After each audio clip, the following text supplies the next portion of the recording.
پروردگار عالم ہمارے مولا کے فرج میں تعجیل فرمائے، ہمارے اموات کی بہت مغفرت فرمائے، اور ہمیں اور ہماری اولاد کو اور ہمارے اموات کو شفاعت نبی کریم صلی اللہ علیہ وآلہ وسلم اور دعائے خیر امیر المؤمنین علیہ السلام اور ائمہ طاہرین علیہم الصلوۃ والسلام کی رضا دنیا و آخرت میں نصیب فرمائے۔ اللہم صل علی محمد وآل محمد وعجل فرجہم الشریف۔ پروردگار عالم ہمیں صعب ابتلاء اور شدید امراض سے ہمیں اور ہمارے عزیزوں کو بچائے رکھے، اور پروردگار عالم ہمارے گھر والوں میں، ہماری نسل میں اہل بیت علیہم السلام سے منحرف، اہل بیت علیہم السلام کا مبغض اللہ تعالیٰ پیدا نہ فرمائے۔ اللہم صل علی محمد وآل محمد وعجل فرجہم الشریف۔ میرے عزیزو، گرچہ ہماری بحث چل رہی تھی حدیث غدیر پر، اور حدیث غدیر پر اشکالات جو جماعت نواسب کی طرف سے اٹھائے جاتے ہیں، بحث موضوع ہم نے یہی چنا تھا، لیکن مناسبت کے لحاظ سے کیونکہ یہ سوال اٹھایا بہت جاتا ہے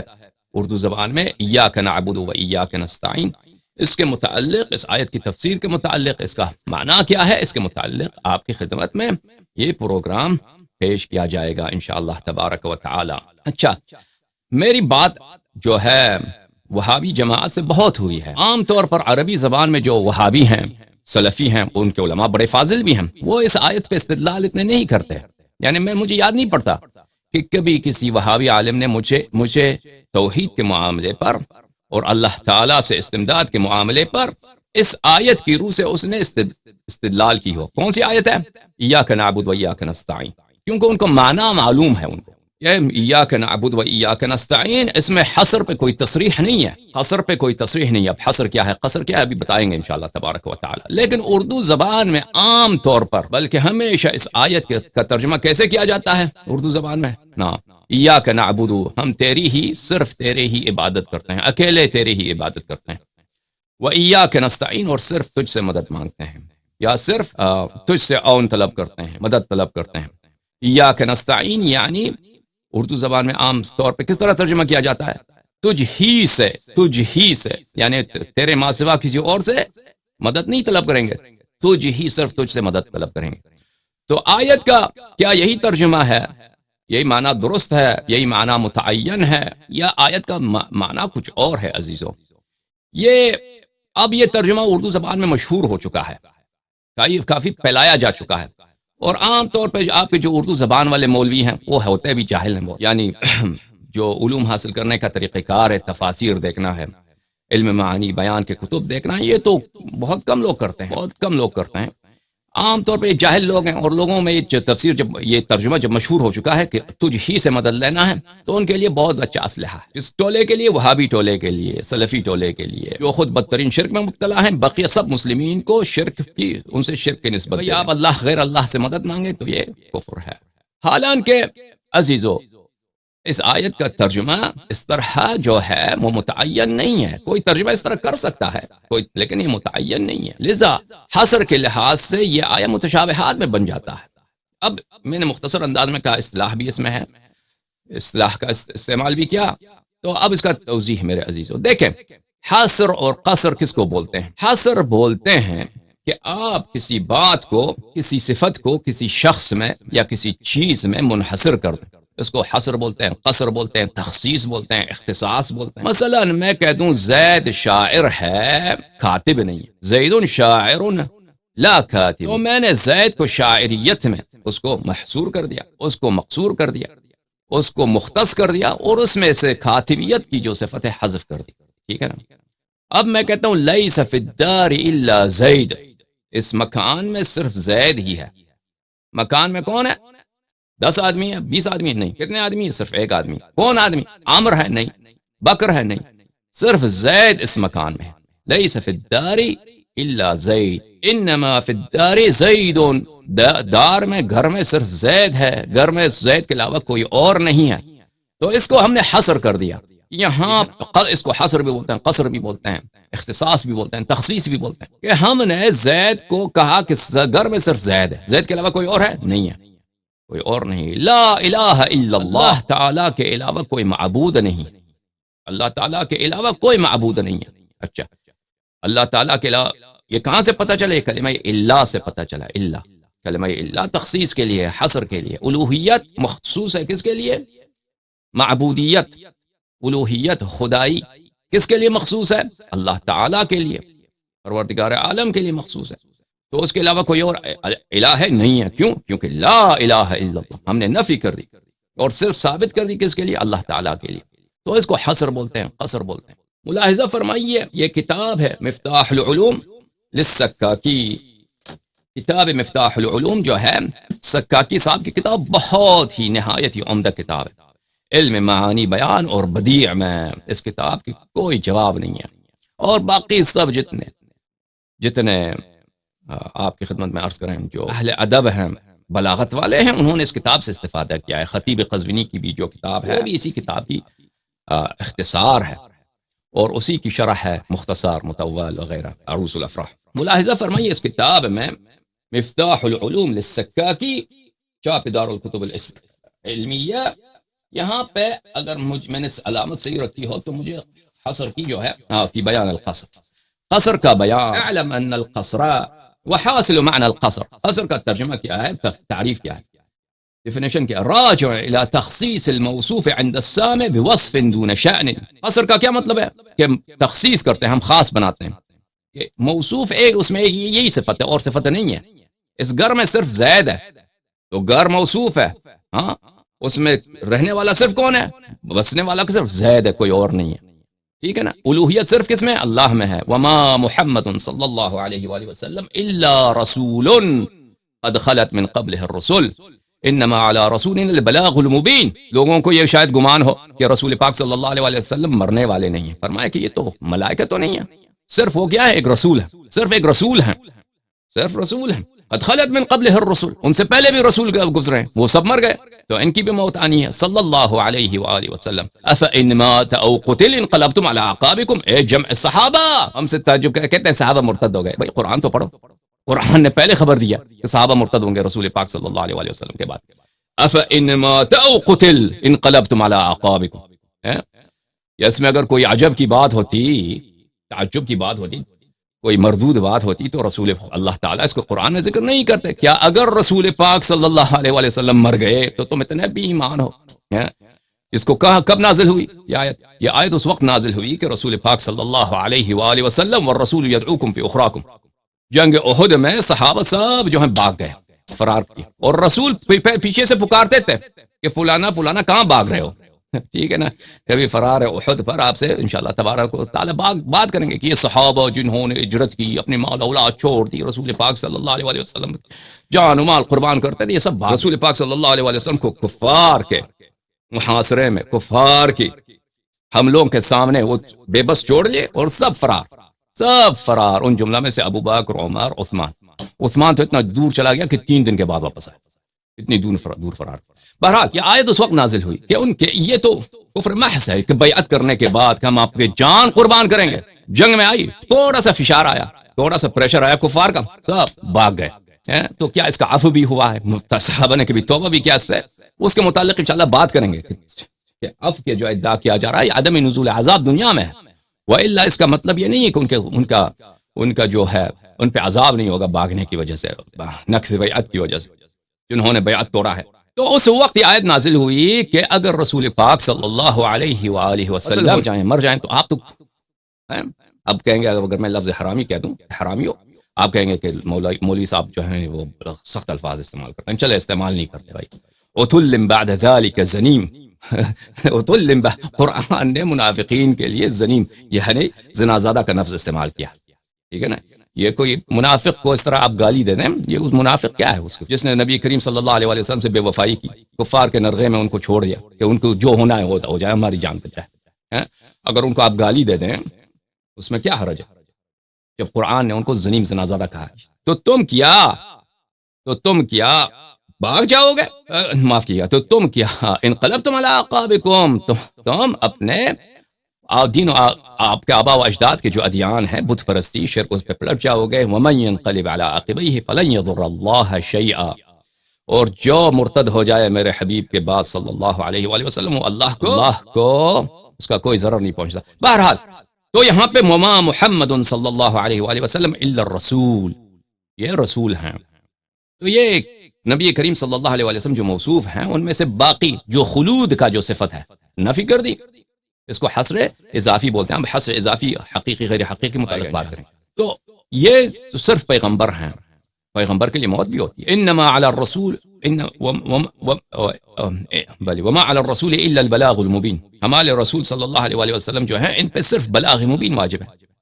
حکم اور دین اور عقائد پہنچانا ہے. اب کوئی ایمان نہ لائے، کوئی ایمان لا کر پھر کافر ہو جائے، یہ رسول پاک صلی اللہ علیہ وسلم کی کوئی ذمہ داری نہیں ہے کہ رسول ناکام بن گئے. بھائی شیعہ کہتے ہیں کہ صحابہ مرتد ہو گئے، تو یہ تو رسول صلی اللہ علیہ وسلم کی ناکامی نہیں، رسول کی ناکامی نہیں ہے، یہ صحابہ کی ناکامی، ان کی بدبختی ہے، ان کی بدبختی ہے. کوئی دین ایمان لائے. انبیاء علیہم الصلوۃ والسلام کیا لاتے تھے؟ پیغام لاتے تھے معجزات کے ساتھ، آیات و بینات کے ساتھ، اخلاق حسنہ کے ساتھ، موعظہ کے ساتھ.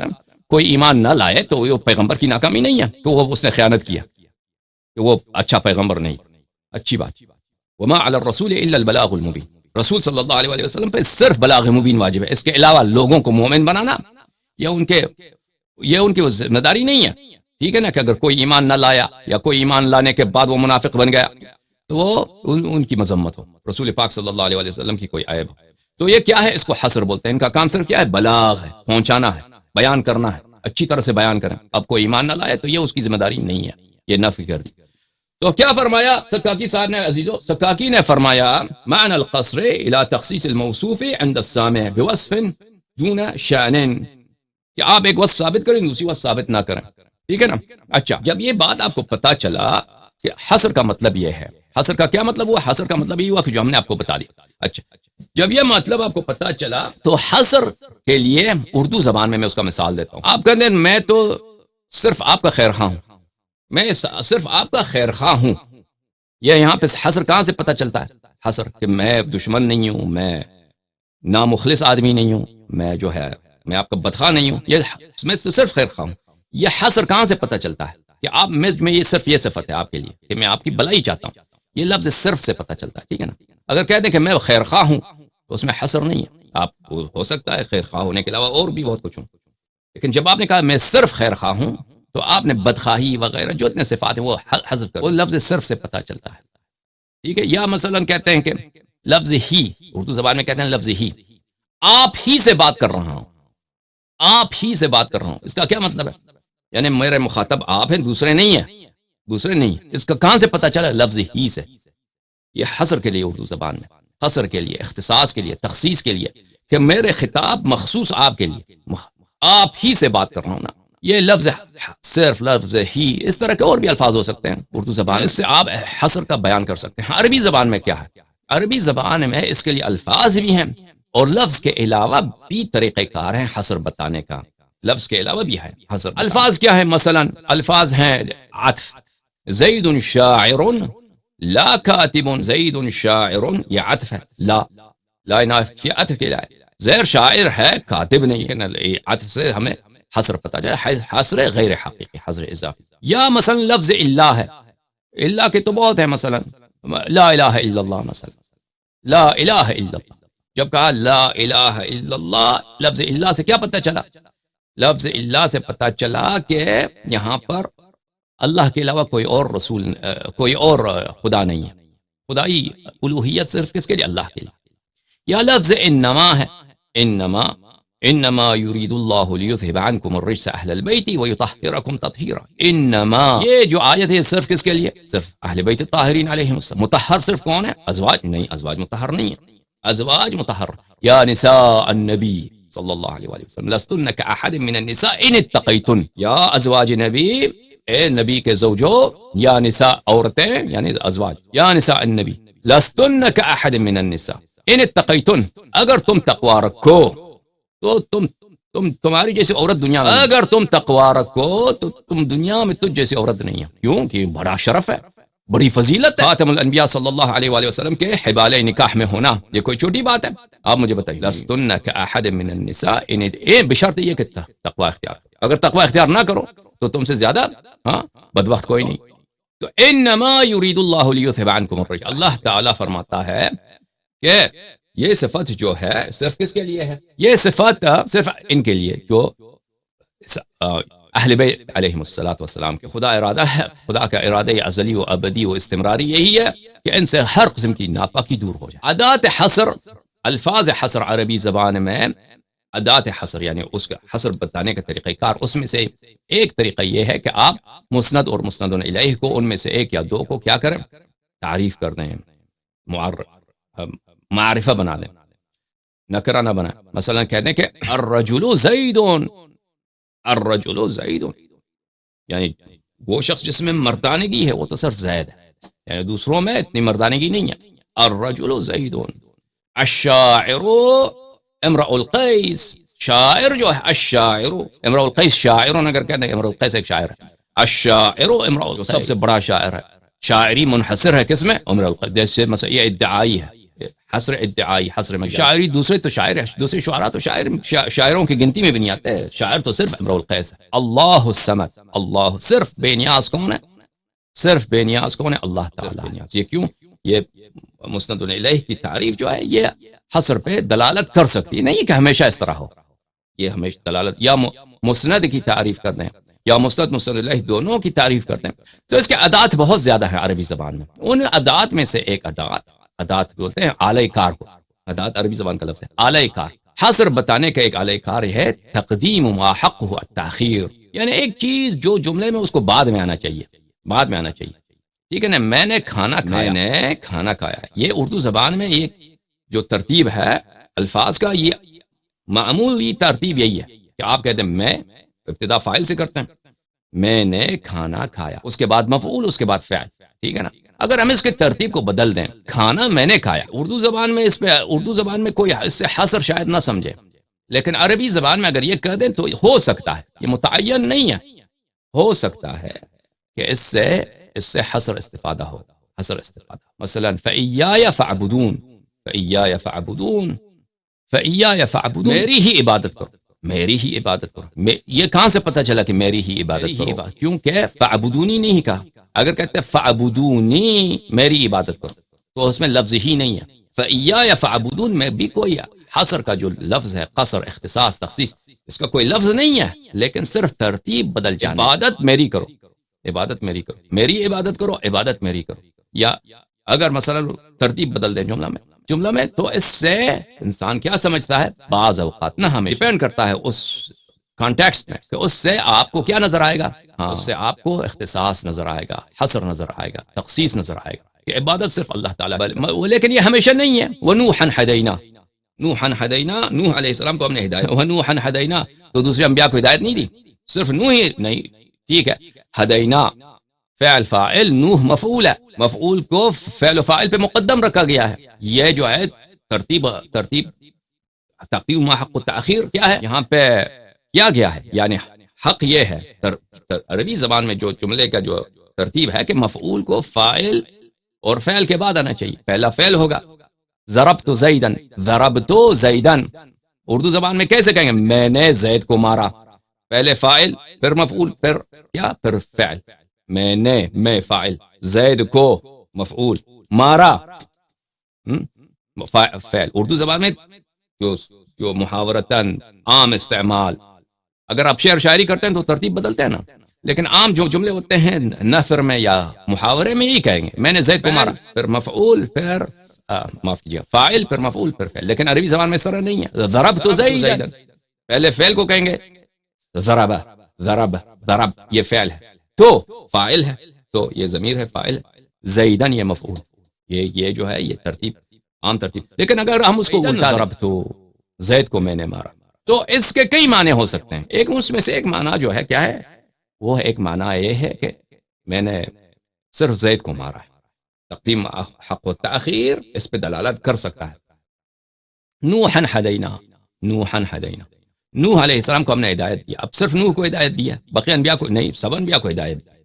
ٹھیک ہے نا. تو یہاں پر ہمیں پتہ ہے کہ یہ تخصیص نہیں ہے، یہ کسی اور وجہ سے ترتیب بدلا گیا ہے. یہ تخصیص کی وجہ سے یا حصر کی وجہ سے یا قصر کی وجہ سے نہیں بدلا گیا ہے. اب یہ مقدمہ آپ اپنے ذہن میں رکھیے. اب آتے ہیں اس آیہ کی آیہ شریفہ جو سورہ مبارکہ یہ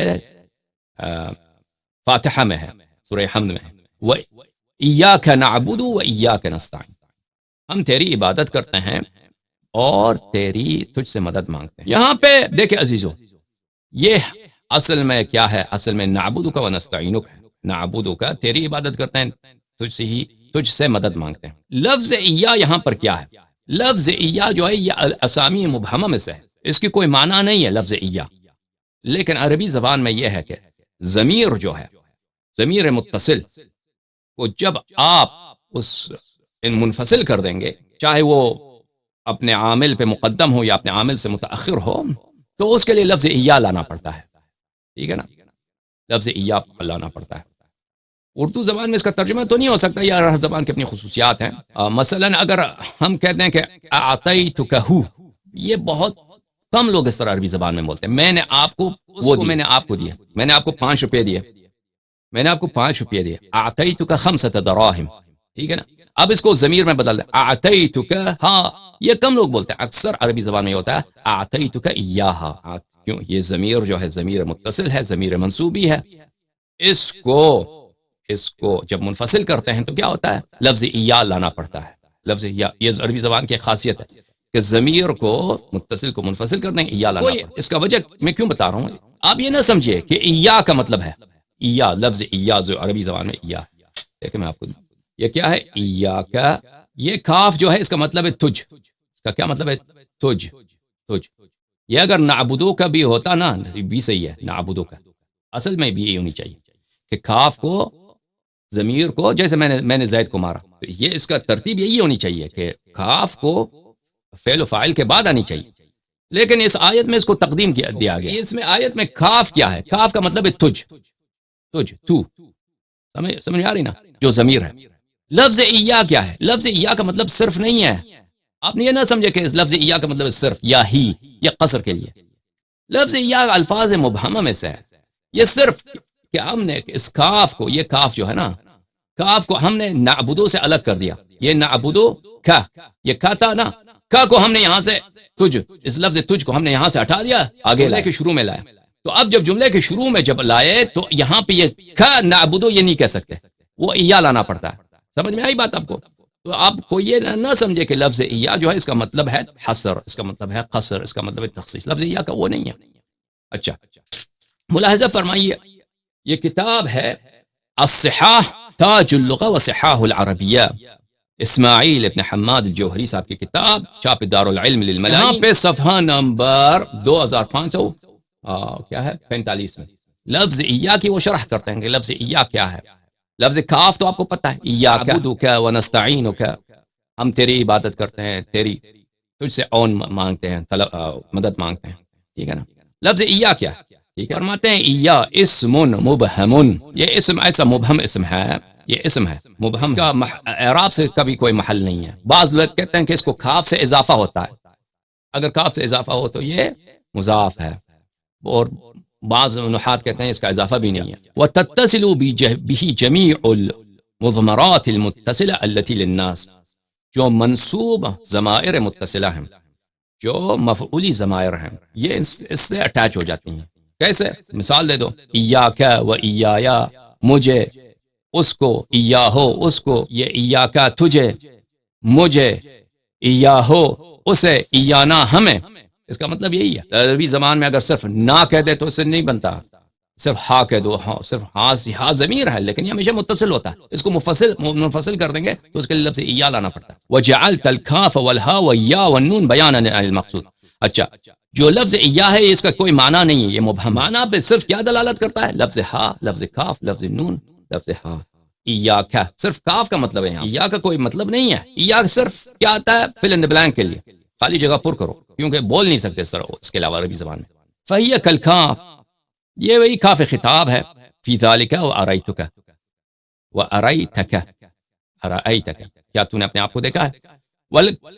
وکالف والنون التی فی انت، کیونکہ تھا جو انت میں تھا ضمیر ہے، الف اور نون ضمیر نہیں ہے۔ اچھا یہ جو ہے بہت دقیق نحوی نکات ہیں، جو طالب علم ہیں، جو مولوی لوگ ہیں، ان کو شاید سمجھ آ جائے، باقی عوام کو اس کو سمجھ بھی نہ آئے تو کوئی ایسی بات نہیں ہے۔ اتنا سمجھیں کہ ایا کا لفظ ایا، اس کا مطلب یہ نہیں صرف، اس کا مطلب یہ نہیں ہے کہ ہی، تیری ہی عبادت کرتا ہے، ہی کہاں سے لایا؟ لفظ ایا، اس کا مطلب نہیں ہے یہ ہی کہیں اور سے آیا ہوگا، وہاں لفظ ہی، لفظ صرف، وَإِيَّاكَ نَسْتَعِينُ، صرف تجھ ہی سے مدد مانگتے ہیں، صرف ہی، یہ صرف ہی کہاں سے آیا؟ یہ لفظ ایا سے نہیں آیا بھائی، یہ سمجھ لو اتنا، ٹھیک ہے نا؟ فيكون إيا الاسم وما بعدها للخطاب وقد صار كشيء الواحد. اچھا، وقال بعض النحويين ان إيا مضاف الى ما بعده. بعض نحات کا کہنا ہے کہ لفظ إيا کا اضافہ ہوا ہے. اب اضافہ کیا ہے اس کو چھوڑیے یہاں پہ. بھلے یہ قول منقول ہے کن سے؟ مجھے جہاں یاد پڑتا ہے خلیل الفراہیدی جو سیبوی صاحب کے استاد ہیں واضح علم عروض، ان سے منقول ہے کہ میں نے ایک فصیح عرب کو سنا کہ اس نے یہ کہا اذا بلغ الرجل الستین فإیاہ وإیا الشباب.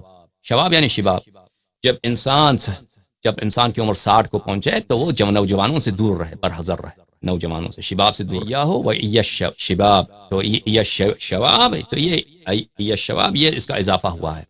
قال ابن کیسان الکاف والہا والیا والنون ہی اسماء وإیا عماد لها. بہرحال جو مقصود تھا وہ ہم نے آپ کو پہنچا دیا، اس سے زیادہ شرح کی ضرورت نہیں ہے. یہ کتاب مفردات الفاظ القرآن للراغب الاسبہانی طبع دار القلم، یہاں پہ صفحہ نمبر 103 میں ایا، لفظ ایا لفظ موضوع ليتوصل به الى ضمیر المنصوب اذا انقطع ما يتصل به. لفظ ایا کا کیا مطلب ہے؟ یہ ایک لفظ ہے، صرف اس کا کام یہی ہے کہ ضمیر جب منفصل ہو جائے، ضمیر متصل منفصل ہو جائے، ضمیر جو اٹیچ رہتا ہے، نعبدک، کاف نعبدو سے متصل رہتا ہے، اس کو جب ڈیٹیچ کر دیں، اس کو جب ڈسکنیکٹ کر دیں، اس کو منفصل کر دیں تو اس کے لفظ ایا لانا پڑتا ہے. نعبد ایاک نعبد، وذلك يستعمل اذا تقدم الضمیر نحو ایاک نعبد.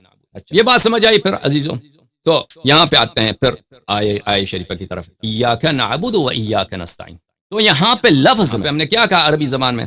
عربی زبان میں ہم نے کہا کہ اختصاص کے لیے، تخصیص کے لیے، حصر کے لیے، قصر کے لیے، منحصر کرنے کے لیے، کسی معنی کو کسی دوسرے معنی میں منحصر کیا جائے، اس کے لیے یا تو لفظ ہے یا اس کے لیے ہیئت ہے، ٹھیک ہے نا؟ ترتیب کو بدلنا پڑتا ہے. لفظ اس میں آیے شریفہ میں حصر کے لیے کوئی لفظ نہیں ہے. ہاں آپ کہہ سکتے ہیں کہ اس میں تبدیل بدلا گیا ہے. تبدیل کیا ہے؟ وہ چیز جو مؤخر ہونی چاہیے اس کو مقدم کر دیا گیا. نعبدک و نستعینک کو اس کا ترتیب بدلا دیا گیا ہے، فإیایا فاعبدون کی طرح، کہ اس کی ترتیب کو بدلا گیا ہے. نعبدک بن گیا ایاک نعبد، نستعینک کیا بن گیا؟ ایاک نستعین. ہم جو ہے حصر کو کہاں سے استفادہ کرتے ہیں؟ ہاں اس ترتیب کے بدل جانے سے، یعنی جو چیز مؤخر ہے اس کو مقدم کیا گیا ہے. جیسے میں اردو زبان میں کیا کہیں گے؟ اردو زبان میں کہیں گے کھانا میں نے کھایا ہے، کھانا میں نے کھایا، کھایا میں نے ہے کھانا. اب اردو زبان میں اس کی ترتیب بدل دیں تو معنی تو نہیں بدلتے نا. عربی زبان میں خصوصیات ایسے ہیں کہ اس میں سے بعض دفعہ معنی بھی بدل جاتے ہیں. تو کوئی ادعا کر سکتا ہے، بلکہ جن لوگوں نے حصر کا ادعا کیا ہے وہ اسی روح سے ادعا کیا ہے کہ اس میں کیونکہ ترتیب بدلی گئی ہے، اس لیے اس میں حصر ہے، اس لیے حصر ہے. اچھا، لیکن کیا یہ حقیقت ہے میرے عزیزوں؟ یہ بات اس پہ کوئی اجماع ہے؟ یہ بات متعین ہے؟ یا یہ بات زیادہ مفسرین کا قول ہے، اکثریت و اغلبیت کا قول ہے یہاں پہ کہ اس آیے شریفہ میں کہ جو تقدیم ہوا ہے، جو مؤخر ہونا چاہیے اس کو مقدم کیا گیا ہے، اس کی وجہ سے معنی بدل گئے ہیں آیات کے، اور اس میں حصر اور قصر اور اختصاص اور تخصیص کا استفادہ ہو. اس کا جواب کیا؟ اس کا جواب ہے کہ جی نہیں، یہ نہ اغلبیت کا قول ہے اور نہ یہ قول متعین ہے. یہ بعض نحات، بعض مفسرین کا قول ہے بس، اور بعض ادباء کا قول ہے، سب کا قول نہیں ہے. لذا اس آیے کریمہ کو جس طرح اردو زبان میں ترجمہ کیا جاتا ہے کہ ہم ایاک نعبد و ایاک نستعین، ہم صرف تیری ہی عبادت کرتے ہیں اور صرف تجھ ہی سے مدد مانگتے ہیں، یہ اکثر مفسرین کا قول نہیں ہے. اکثر مفسرین کا قول کیا ہے؟ اس کا یہ ہے اکثر مفسرین کہ ہم تیری عبادت کرتے ہیں اور تجھ سے مدد مانگتے ہیں، یعنی اختصاص اس میں نہیں ہے. عبادت مخصوص ہے اللہ کے لیے، اس میں شک نہیں ہے کہ عبادت صرف اللہ کی، لیکن آیت کا یہ ترجمہ نہیں ہے نا. بہت سا آیت سے مراد یہ نہیں ہے اغلبیت کے نزدیک، اکثریت کے نزدیک. اور تقدیم ما حقہ التاخیر، یعنی جو چیز مؤخر ہونا اس کا طبیعی ترتیب، زبان میں، نثر میں، بولنے میں، محاورے میں وہ مؤخر ہونا چاہیے، اس کو مقدم کر دیں. یہ نہیں ہے کہ ہمیشہ وہ حصر پہ دلالت کرتا ہے، حصر پہ دلالت کرتا ہے، تخصیص پہ دلالت، قصر پہ دلالت کرتا ہے. اب ہم پہنچ گئے یہاں پہ صلب موضوع میں، اصل موضوع میں پہنچ گئے یہاں پہ اتنے مقدمات بیان کرنے کے بعد، کہ اب ہم آپ کو دکھاتے ہیں دو باتیں. کون سی دو باتیں؟ کہ مفسرین کے اقوال یہاں پہ جو ہے کیا ہے؟ یہاں پہ آیت کا تفسیر یہی ہے کہ ہم تیری عبادت کرتے ہیں اور تجھ سے مدد مانگتے ہیں. یہ مفسرین کے اقوال آپ کو دکھائیں گے. اور جو اردو زبان میں شائع ہو چکا ہے کہ ہم صرف تیری عبادت کرتے ہیں اور صرف تجھ سے مدد مانگتے ہیں، یہ اب اس کی شائع ہونے کی وجہ کیا ہے؟ شائع ہونے کی وجہ یہ ہے میرے عزیزو کہ یہ زمخشری صاحب جو ہیں تفسیر کشاف کے مؤلف، ان کا بڑا اثر و رسوخ ہے ادبا پر، کیونکہ ان کے نزدیک تقدیم ما حق و تاخیر صرف متعین ہے، اس لیے حصر کے لیے. اور یہ غلط اسٹینس ہے، غلط پوزیشن ہے، جب اسے ہم آپ کو بتائیں گے. کیوں یہ اردو زبان والے جو ہیں اکثر ان کی تفسیر کو دیکھتے ہیں، ایک بات ہے، اور جو دوسرے مفسرین ہیں ان متاخر ہیں وہ اکثر ان کے آراء سے متاثر ہیں، اور کیونکہ اکثر جو مفسر لوگ ہیں اردو زبان والے یہ متول کو یا مختصر کو تفتازانی صاحب کے کتب کو پڑھتے ہیں معانی بیان میں، تو یہ اس سے استفادہ کرتے ہیں. حالانکہ معانی متول میں بھی تصریح ہے، میں آپ کو دکھاؤں گا انشاءاللہ تبارک و تعالیٰ کہ تقدیم حق و تاخیر ہمیشہ قصر پہ دلالت نہیں کرتا، لیکن ان کے ذہن میں ایک بات رہے، ایک وجہ. دوسری وجہ یہ ہے میرے عزیزو، کیونکہ عبادت صرف اللہ کی ہوتی ہے نا، عبادت کسی اور کی نہیں ہوتی. تو جب وہ ایاک نعبدو پہ آ گئے تو ان کے ذہن میں کیونکہ پہلے سے موجود ہے کہ عبادت صرف اللہ کی ہوتی ہے، تو انہوں نے ترجمہ کیا کہ صرف تیری عبادت کرتے ہیں. حالانکہ جملے کا اغلب کے نزدیک یہ ترجمہ نہیں ہے، قصر کے لیے نہ اس میں کوئی لفظ ہے، اور جو تقدیم ما حق و تاخیر ہے وہ متعین نہیں ہے حصر کے لیے، کیونکہ خارج سے ان کے ذہن میں یہ جملہ موجود تھا کہ عبادت صرف اللہ کی ہوتی ہے، تو صرف اس کا ترجمہ جو ہے انہوں نے یہ کر دیا کہ صرف تیری عبادت کرتے ہیں. سمجھ میں آ رہی بات آپ کو؟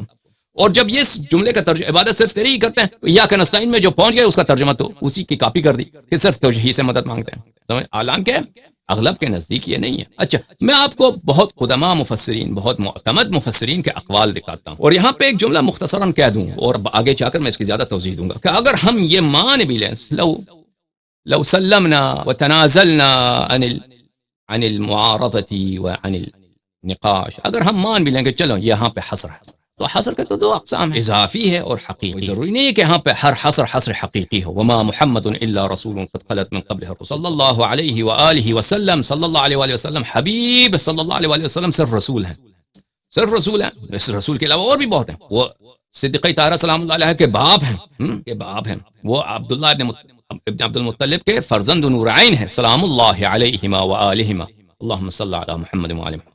وہ جناب آمنہ سلام اللہ علیہا کے نور دعین ہیں، ٹھیک ہے نا. وہ عربی ہیں، وہ قرشی ہیں، بہت سارے ان کے اوصاف، صرف رسول تو نہیں ہے، دیکھیں نا.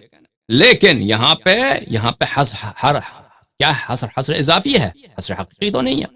مثلا لا فتى الا علی سلام من اللہ علیہ ولا سیف الا ذو الفقار، ذو الفقار کے علاوہ کوئی تلوار ہی نہیں ہے. واقعا دنیا میں تلوار تو بہت ہیں، لیکن یہ کیا ہے؟ یہاں پہ حصر مجازی ہے، یعنی دوسرے دو تلوار ان کا اسلام کا کوئی خدمت نہیں کی نا. جو تلوار لے کے بھاگ گئے صحابہ اکرام، جو تلوار لے کے کبھی کسی کافر کا کبھی وار ہی نہیں کیا. دکھائیں آپ مجھے تاریخ میں کہ ابو بکر نے کوئی وار کیا ہو، ابو عمر کی کوئی شجاعت، عثمان کی کوئی دکھائیں نا بھائی. تاریخ ہم آپ کتب آپ کے، مغازی آپ کے دکھائیں کہ انہوں نے کسی جنگ میں فرار. تو ہم آپ کو دکھا سکتے ہیں بہت سارے، آپ کے اپنے ہی کتب سے فرار دکھا سکتے ہیں. ان کے کوئی شجاعت مردانی کی بھی دکھایا نا ہمیں. یہ تو قوم کے آپ کی یہ سردار تھے، قوم کے عربوں کے سردار تھے، خاک سردار. کہنے کا مقصد ہے اگر حصر مان بھی لینا تو ہم کہیں گے حصر اضافی ہے. حصر اضافی آپ کوئی متعین تو نہیں کہ اللہ کے علاوہ ہم جو معبود ہیں، باطل معبود ہیں، بت ہیں، ہم ان کی سے مدد نہیں مانگتے. اس کا مطلب یہ نہیں کہ آپ کسی اور سے مدد نہیں مانگ سکتے نا. حصر کا مطلب یہ تو نہیں کہ حصر حقیقی ہے، اچھی بات ہے، لیکن وہ مرحلہ بعد کا ہے. لیکن ابھی ہم کہتے ہیں کہ یہ جو ترجمہ کیا جاتا ہے کہ صرف تجھ ہی سے مدد مانگیں گے، صرف تجھ ہی سے مدد مانگے، یہ اغلب مفسرین کے لیے کے پاس یہ ترجمہ نہیں ہے. اغلب جو قرآن کریم کے مفسرین ہیں، اب اردو میں جو ترجمہ کرتے ہیں وہ بیچارے ان کی کیا ویلیو ہے. طاہر قادری اس کو عربی کہاں دیا، اس نے ترجمہ کیا قرآن کا، وہ اس کو پڑھنا کہاں، اس کو ایک متن دیتے ہیں عربی کا. پروفیسر شیخ الاسلام طاہر القادری، اس کے لیے پڑھنا مشکل ہے عربی عبارات. اکثر مولوی یہ ہوتے ہیں جنہوں نے ترجمے کیا. شیعوں کے بھی یہی ہیں، یہ کوئی ایسی میں نہیں کہتا صرف عمری مولوی ایسے ہیں، شیعہ مولوی بھی ایسے ہیں بیچارے، ان کا مادری زبان نہیں ہے، لیکن وہ عربی زبان سیکھنے میں بہت محنت کرنا ہوتا ہے، کوئی آسان زبان نہیں ہے. اور اس میں دقائق اتنے ہیں، بحر ہے، سمندر ہے، جس کی کوئی ساحل ہی نہیں. عربی زبان اتنی بلاغت ہے اس میں، اتنے نقاط ہیں اس میں کہ انسان کو 10 عمر بھی دیا جائے نا، وہ سب اس میں صرف کریں پھر بھی ختم نہیں ہوتا. سمندر ہے بے انتہا اس میں اتنے نکات ہیں. اچھی بات ہے عزیزو. یہ کتاب ہے تفسیر القرآن العظیم للتستری ابی محمد ابن عبداللہ ابن یونس ابن عیسیٰ ابن عبداللہ التستری. یہ متوفا ہے سنہ 280 کے، یعنی بہت پرانے مفسر ہیں جماعت مخالفین کے. صفحہ 283 کے ہجری کے یہ وفات ہیں. وفات دار الحرم قاہرہ میں یہ کتاب چھپی ہے. یہاں پہ ایاک نعبد صفحہ نمبر 86 میں ایاک نعبد کا وہ تفسیر کرتے ہیں. ای نعبد عبادت کا میاں کیا مطلب ہے؟ نخضع و نذل. اما خضوع اور ذلت، عبادت کا کیا مطلب ہے ان کے نزدیک؟ خضوع اور ذلت اور اعتراف بالربوبیت. اعتراف ربوبیت یہ ہے عبادت. ونوحدک ونخدمک، اور ہم ایک مانتے ہیں اور آپ کی خدمت کرتے ہیں. یہ عبادت کے معنی ہیں. ومنہ اشتق اسم للعبد، نعبدو سے مشتق عبد. وإياك نستعين، اور تجھ سے مدد مانگتے ہیں. اے علی ما کلفتنا بما هو الیک، یعنی جو آپ نے تکلیف ہمیں دی ہے، جو واجبات آپ نے جو ہم سے مطالبے کیے ہیں، ڈیمانڈ کیا، ہم اس سے آپ کی مدد مانگتے ہیں. لیکن اس میں کہاں ہے کہ صرف آپ سے مدد مانگتے ہیں؟ اس میں یہ کوئی جملہ نہیں ہے. وإلیک المشیۃ والارادۃ فیہ، کیونکہ یہ لوگ کیا ہیں؟ یہ لوگ مجبرہ ہیں. جماعت عمریہ سب مجبرہ ہیں، سب جبر کے قائل ہیں، چاہے ماتوریدی ہوں، چاہے دیوبندی ہوں، چاہے بریلوی ہوں، اللہ آپ کا بھلا کرے، اشعری ہوں، چاہے اہل حدیث ہوں، سلفی ہوں، وہابی ہوں، حنبلی ہوں، یہ سب مجبرہ ہیں. اس میں ایک جماعت ہے جو مجبری نہیں. وہ کون ہے؟ شیعوں جیسا قول ہے، وہ معتزلہ. اور معتزلہ کیوں اکثر مسائل میں شیعوں سے ملتے ہیں؟ اس لیے ملتے ہیں کہ ان کا جو اصل مؤسس تھا واصل ابن عطا، اس نے علم اخذ کیا ہے ابو ہاشم سے. ابو ہاشم تھے کن کے فرزند؟ اب محمد ابن حنفیہ کے بیٹے تھے. محمد ابن حنفیہ کے بیٹے تھے. ان سے شاگردی کی تو ان کے اکثر اقوال جو ہیں حاشیوں سے ملتے ہیں. لیکن وہ امامت میں جو ہیں بالکل ابو بکر عمر کے کٹر مدافع ہیں امامت میں. لیکن اللہ کی صفات میں، جبر و اختیار میں، قضاء و قدر میں، ان مسائل میں ان کے اقوال شیعوں سے بہت نزدیک. والعلم والاخلاص لك ولن نقدر على ذلك الا بالمعونة والتسديد لنا منك اذ لا حول لنا ولا قوة الا من عندك. اور تو اگر مدد نہیں کرے گا تو ہم کیا کریں گے؟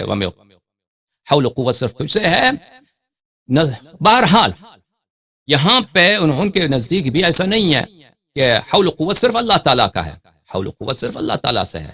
رسول پاک صلی اللہ علیہ وسلم اگر بھی ہماری کوئی مدد کریں، شفاعت کریں آخرت میں، دنیا میں ہیلپ کریں، اعجاز کریں، وہ بھی حول و قوت اللہ تعالیٰ سے ہے.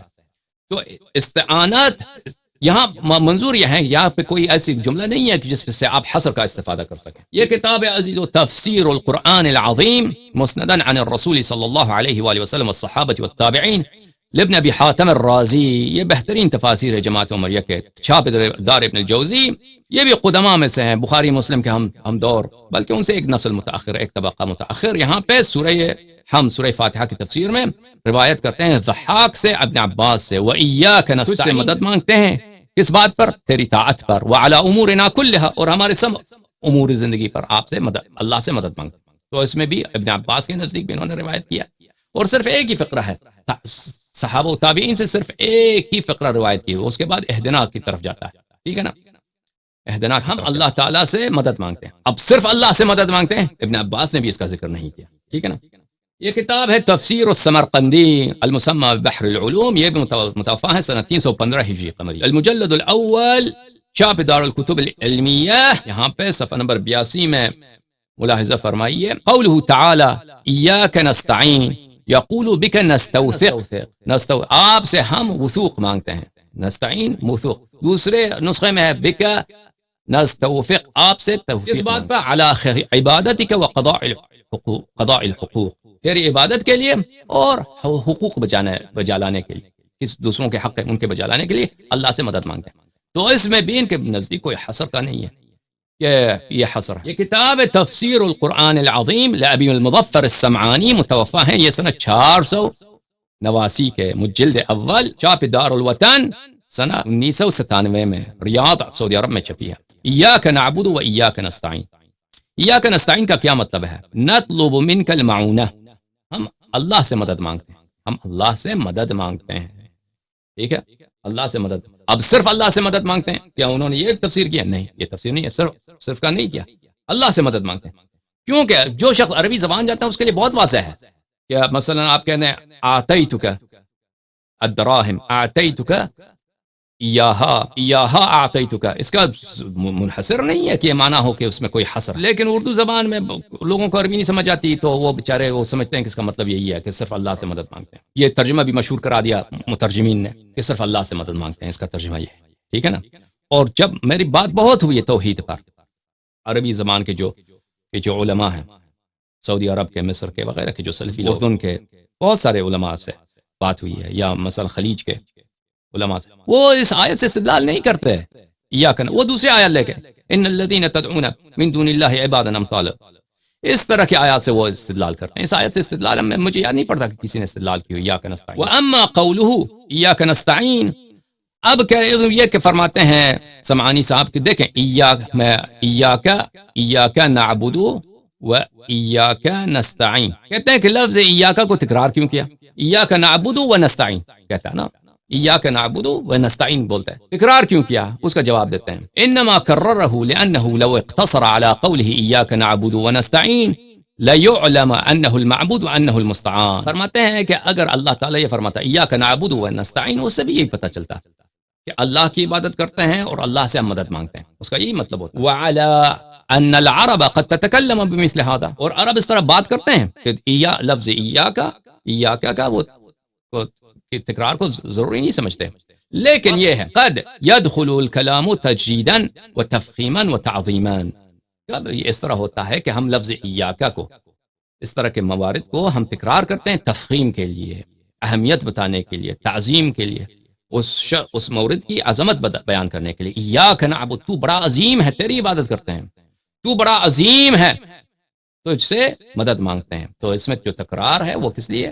تفخیم، تعظیم. ولا يعد ذلك عیبا، اور یہ عربی زبان میں کوئی عیب نہیں ہے کہ اس طرح کے موارد کو آپ تکرار کریں. کما تقول العرب، عرب اس طرح کہتے ہیں. دیکھیں لفظ بین، مثلا کہتے ہیں کہ هذا المال بین زید و بین عمر، یہ مال زید اور عمر کے درمیان ہے. بین زید و عمر، هذا المال بین زید و عمر. وان كان يفيد قولهم المال بین زید و عمر، اگر لفظ بین کا دوبارہ تکرار نہ ہوتا، المال بین زید و عمر، کہتے ہیں کہ مال زید اور عمر کے درمیان. تکرار کر دو، مال جو ہے زید کے درمیان اور عمر کے درمیان ہے. لفظ بین، لفظ درمیان کو تکرار کیا، تو اس سے کیا ہوتا ہے؟ اس سے اہمیت بڑھ جاتی ہے. اس طرح ایک طرح سے اہمیت ہوتی ہے کہ ان دونوں کے واقع درمیان ہے. اس طرح سے وہ یہ لفظ ایاک کا کیوں انہوں نے آیت شریفہ میں تکرار ہوا ہے. اچھا، تفسیر البغوی المجلد الاول، چھاپ دار طیبہ، صفحہ 1409 میں سعودی عرب میں کتاب چھپی ہے، ایاک نعبد. اچھا، یہ صفحہ کون سا بھائی؟ صفحہ ہے 53، جلد 1 صفحہ 53.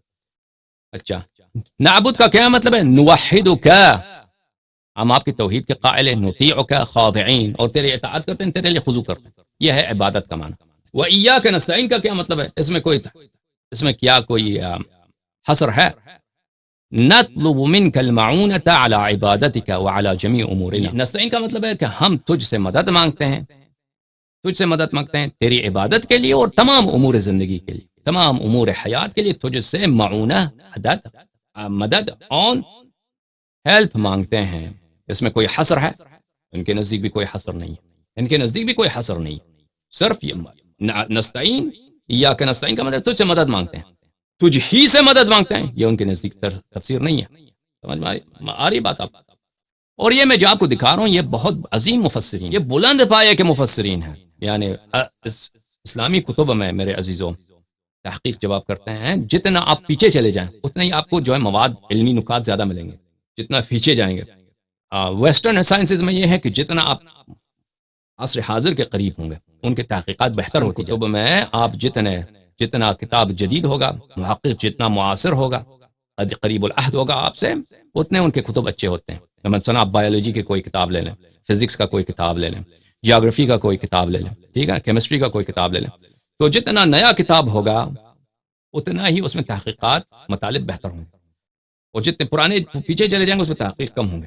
اسلامی کتب میں اس کے برعکس ہے، کیونکہ جتنے علماء نئے آتے ہیں وہ زیادہ سے زیادہ نکمے ہوتے ہیں، ٹھیک ہے نا، بکواسیات زیادہ ہوتے ہیں ان کے کلام میں. اور جتنے پیچھے جائیں گے اتنے ہی مطالب، ان کا اعتبار زیادہ ہوتا ہے، کیونکہ صدیوں گزر گئے ہیں، ان کی بات جو ہے، ان کی بات اپنی اصالت پہ رہی ہے.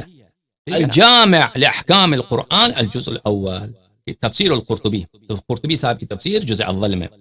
اچھا، اس کتاب کا اردو میں ترجمہ بھی ہو چکا ہے. ہم متن بھی دکھائیں گے عربی زبان کے اور ترجمہ بھی دکھائیں گے. اور دیکھیں آپ کے ترجمہ کرنے والوں نے پھر بھی وہی خطا کیا ہے کہ جب قرطبی صاحب خود تفسیر کرتے ہیں اس میں کوئی کرنے والے اس میں حصر ڈال دیتے ہیں، کیونکہ ان کے ذہن میں ہوتا ہے نا وہ شائع ہو چکا ہے جو معنی کہ ہم صرف تیری سے مدد مانگتے ہیں، حالانکہ متن میں یہ نہیں ہے. الجامع لاحکام القرآن الجزء الاول، چھاپ قاہرہ. یہاں پہ دیکھیے وإیاک نستعین، مسئلہ کون سا ہے؟ مسئلہ الثالثہ والعشرون. صفحہ کون سا ہے بھائی؟ صفحہ نمبر 145. ثالثہ والعشرون، مسئلہ نمبر 23. یہاں پر وإیاک نستعین کا کیا مطلب ہے؟ اے نطلب العون والتأیید والتوفیق، طلب کرتے ہیں تجھ سے عون اور تجھ سے تائید اور تجھ سے توفیق. طلب کرتے ہیں عون اور تائید اور توفیق. اچھا، نستعین کا یہی مطلب ہے. اب اس نے کوئی حصر اس نے کہا؟ کوئی حصر اس نے نہیں کہا. مؤلف کتاب نے کوئی حصر کی بات کی کہ صرف تجھ ہی سے طلب نہیں، مؤلف نے یہ نہیں کہا. اب اس کا اردو ترجمہ دیکھیں. یہ تفسیر قرطبی ہے، چھپی ہے لاہور کراچی پاکستان میں چھپی ہے. اور اس کے مترجم کون ہے؟ متن قرآن کا مترجمہ جسٹس حضرت پیر محمد اکرم شاہ الازہری. مترجمین کون ہیں؟ مولانا ملک محمد بوستان، سید محمد اقبال شاہ گیلانی، محمد انور مکحالوی، شوکت علی چشتی. یہ 4 لوگوں نے اس کا ترجمہ چھپا ہے ضیاء القرآن پبلیکیشنز میں. اچھا، یہاں پہ ملاحظہ فرمائیے مسئلہ نمبر 23. اچھا، اس کے آخر میں وہی جملہ وإیاک نستعین. ایاک نستعین کا کیا؟ یعنی ہم تجھ سے ہی مدد، تائید اور توفیق طلب کرتے ہیں. دیکھیں لفظ ہی اس نے ڈال دیا.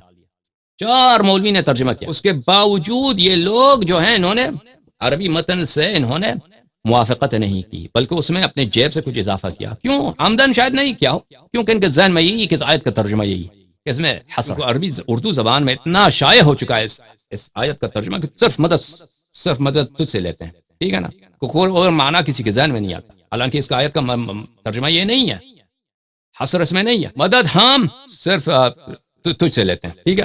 اور میں دوبارہ آپ کو عربی زبان کی جو اصل متن ہے قرطبی صاحب کی دکھاتا ہوں. الجامع لاحکام القرآن جزء اول، یہ صفحہ نمبر 145. ایاک نستعین ای نطلب العون والتأیید والتوفیق، طلب کرتے ہیں عون، مدد، تأیید، وہ بھی ہیلپ، سپورٹ، معاونت، توفیق اللہ سے طلب کرتے ہیں. ٹھیک ہے نا، اس میں کوئی حصر کی بات. اچھا، یہاں پہ بہت اہم نقطہ بیان کرتے ہیں قرطبی صاحب.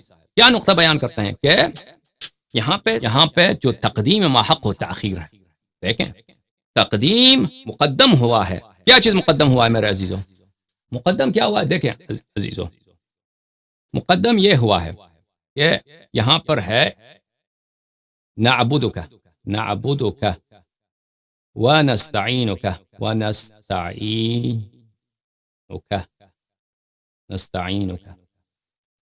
یہ کاف یہاں پر اور یہ کاف یہاں پہ مقدم ہوا ہے. کیا ہوا؟ کا نعبد و کا نستعین. لیکن ہم نے کہہ دیا کہ اس طرح عربی زبان میں کاف کو اکیلا استعمال نہیں کر سکتے جب یہ منفصل ہو جائے، تو اس کے آگے ایا لانا چاہتا ہے. لفظ ایا وہ اس سے کوئی مفر نہیں ہے، اس سے کوئی فرار نہیں، وہ چارہ ہی نہیں، وہ لانا پڑے گا.